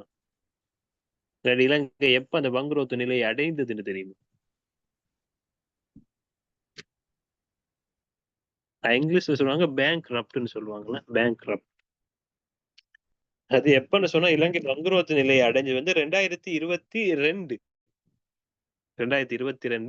ஏப்ரல்ல தான் ஸ்ரீலங்கா ஒபிஷியலி அனௌன்ஸ் பண்ணாங்க, நம்மள்ட்ட ஒண்ணும் இல்லப்பா திரும்ப தாரத்துக்கு. வாங்கின கடன் எல்லாத்துக்கும் என்ன சொன்னா, இப்ப இலங்கையை பொறுத்த வரைக்கும் இலங்கை கடன் செலுத்துறதல்ல, வட்டி தான் செலுத்திட்டு இருக்கிறாங்க. ஒவ்வொரு நாட்டுக்கும் வந்து அவங்களுக்கு கடன் சலுகை திருப்பி கொடுக்குறதில்ல. ஸ்ரீலங்கா வந்து அவங்களுக்கு அதுக்குரிய வட்டி சலுகை தான் கொடுத்து கொண்டு இருந்தாங்க. அப்ப ஒரு கட்டத்துல இலங்கை சொல்றாங்க, நமக்கு வட்டி சல்லி தரத்துக்கும் நமக்கிட்ட சல்லி இல்லைன்னு அறிவிச்சாங்க. நம்மகிட்ட காசு இல்லை. அதைத்தான் சொல்றது பேங்க்ரப்ட். இலங்கை வங்குரோத்து நிலையை அடைஞ்சது 2022 ஏப்ரல். அதன் பிறகுதான் ஒவ்வொருத்தட்ட கைத்தி கீச்சு ஒரு மாதிரி நாங்க பொறவு காசு தரோம் சொல்லி இப்ப 2028ஆம் ஆண்டுல இருந்து இலங்கை கடனை திரும்ப கொடுக்கணும். இப்ப 2025ல இருக்கிறோம், 26, 27 இந்த 2 வருஷம் நல்ல சந்தோஷமா இருந்துட்டு 2028ஆம் ஆண்டுல இருந்து காசு கொடுக்க துவங்கணும். அதுக்கு முன்னும் கொஞ்சம் வாழ்ந்துடுவோம். அடுத்தது 25வது கேள்வி. டைட்டானிக் கப்பல் கடலில் மூழ்கிய ஆண்டு யாது? 1912. ஓகே.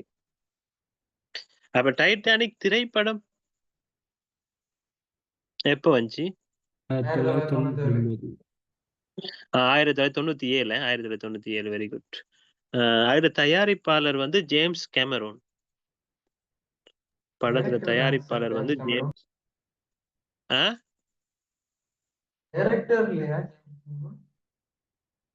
விலங்கல்ல. படத்துல இயக்குனர் ஜேம்ஸ் கேமரோன். ஜேம்ஸ் கேமரோன் இயக்குனர் வந்து ஜேம்ஸ் கேமரோன். இயக்குனர் ஜேம்ஸ் கேமரோன். அப்ப இந்த டைட்டானிக் கப்பலை பாக்குறதுக்காக தான் அந்த டைட்டன் நீர்மூழ்கி கப்பல் போச்சு. அப்ப இந்த டைட்டன் நீர்மூழ்கி கப்பல் வந்து அந்த டைட்டானிக் கப்பலை பாக்குறதுக்காக தான் போனது. அப்ப அந்த டைட்டன் நீர்மூழ்கி கப்பலை வந்து உருவாக்கிய நிறுவனம் வந்து அதோட பேர் வந்து ஓஷன் கேட். ஓஷன் கேட்னு சொல்ற நிறுவனம் தான் அந்த டைட்டன் நீர்மூழ்கி கப்பல் வந்து உருவாக்கினது. இப்ப அந்த 2023 ரிப்போர்ட் இப்பதான் ரிலீஸ் பண்ணிருக்கிறாங்க. அது வந்து முழுக்க அந்த ஓஷன் கேட்னு சொல்ற நிறுவனம் தான் இதுக்குரிய பதில சொல்லணும். ஏன்னா அதுக்கு ஏற்கனவே நிறைய பிரச்சனைகள் ஈக போக்குல தான் அவங்க ஆபத்தான ஒரு நிலைமை ஈக்கும் போதே தான் அவங்க அந்த நீர்மூழ்கி கப்பல் அனுப்பிக்கிறதா இந்த அமெரிக்கா வந்து இப்ப ரிப்போர்ட் எல்லாம் கொடுத்துக்கிறாங்க அதுக்கு. சரியா? அப்ப இவ்வளவு நான் கிளாஸை முடிக்கிறேன். ஓகே, மீண்டும் நாளை சந்திப்போம். இந்த நாள் இனிய நாளாக அமைய எல்லாருக்கும் வாழ்த்துக்கள். யாரும் எதுவும் கேள்விக்கு பதில் எழுத இல்லைன்றா நீங்க இது கேட்கலாம், நான் அதுக்குரிய பதில்களை சொல்லுவேன். கேள்வியை மட்டும் கேளுங்க. 20வது ஆன்சர் சொல்லுங்க சார் ப்ளீஸ்.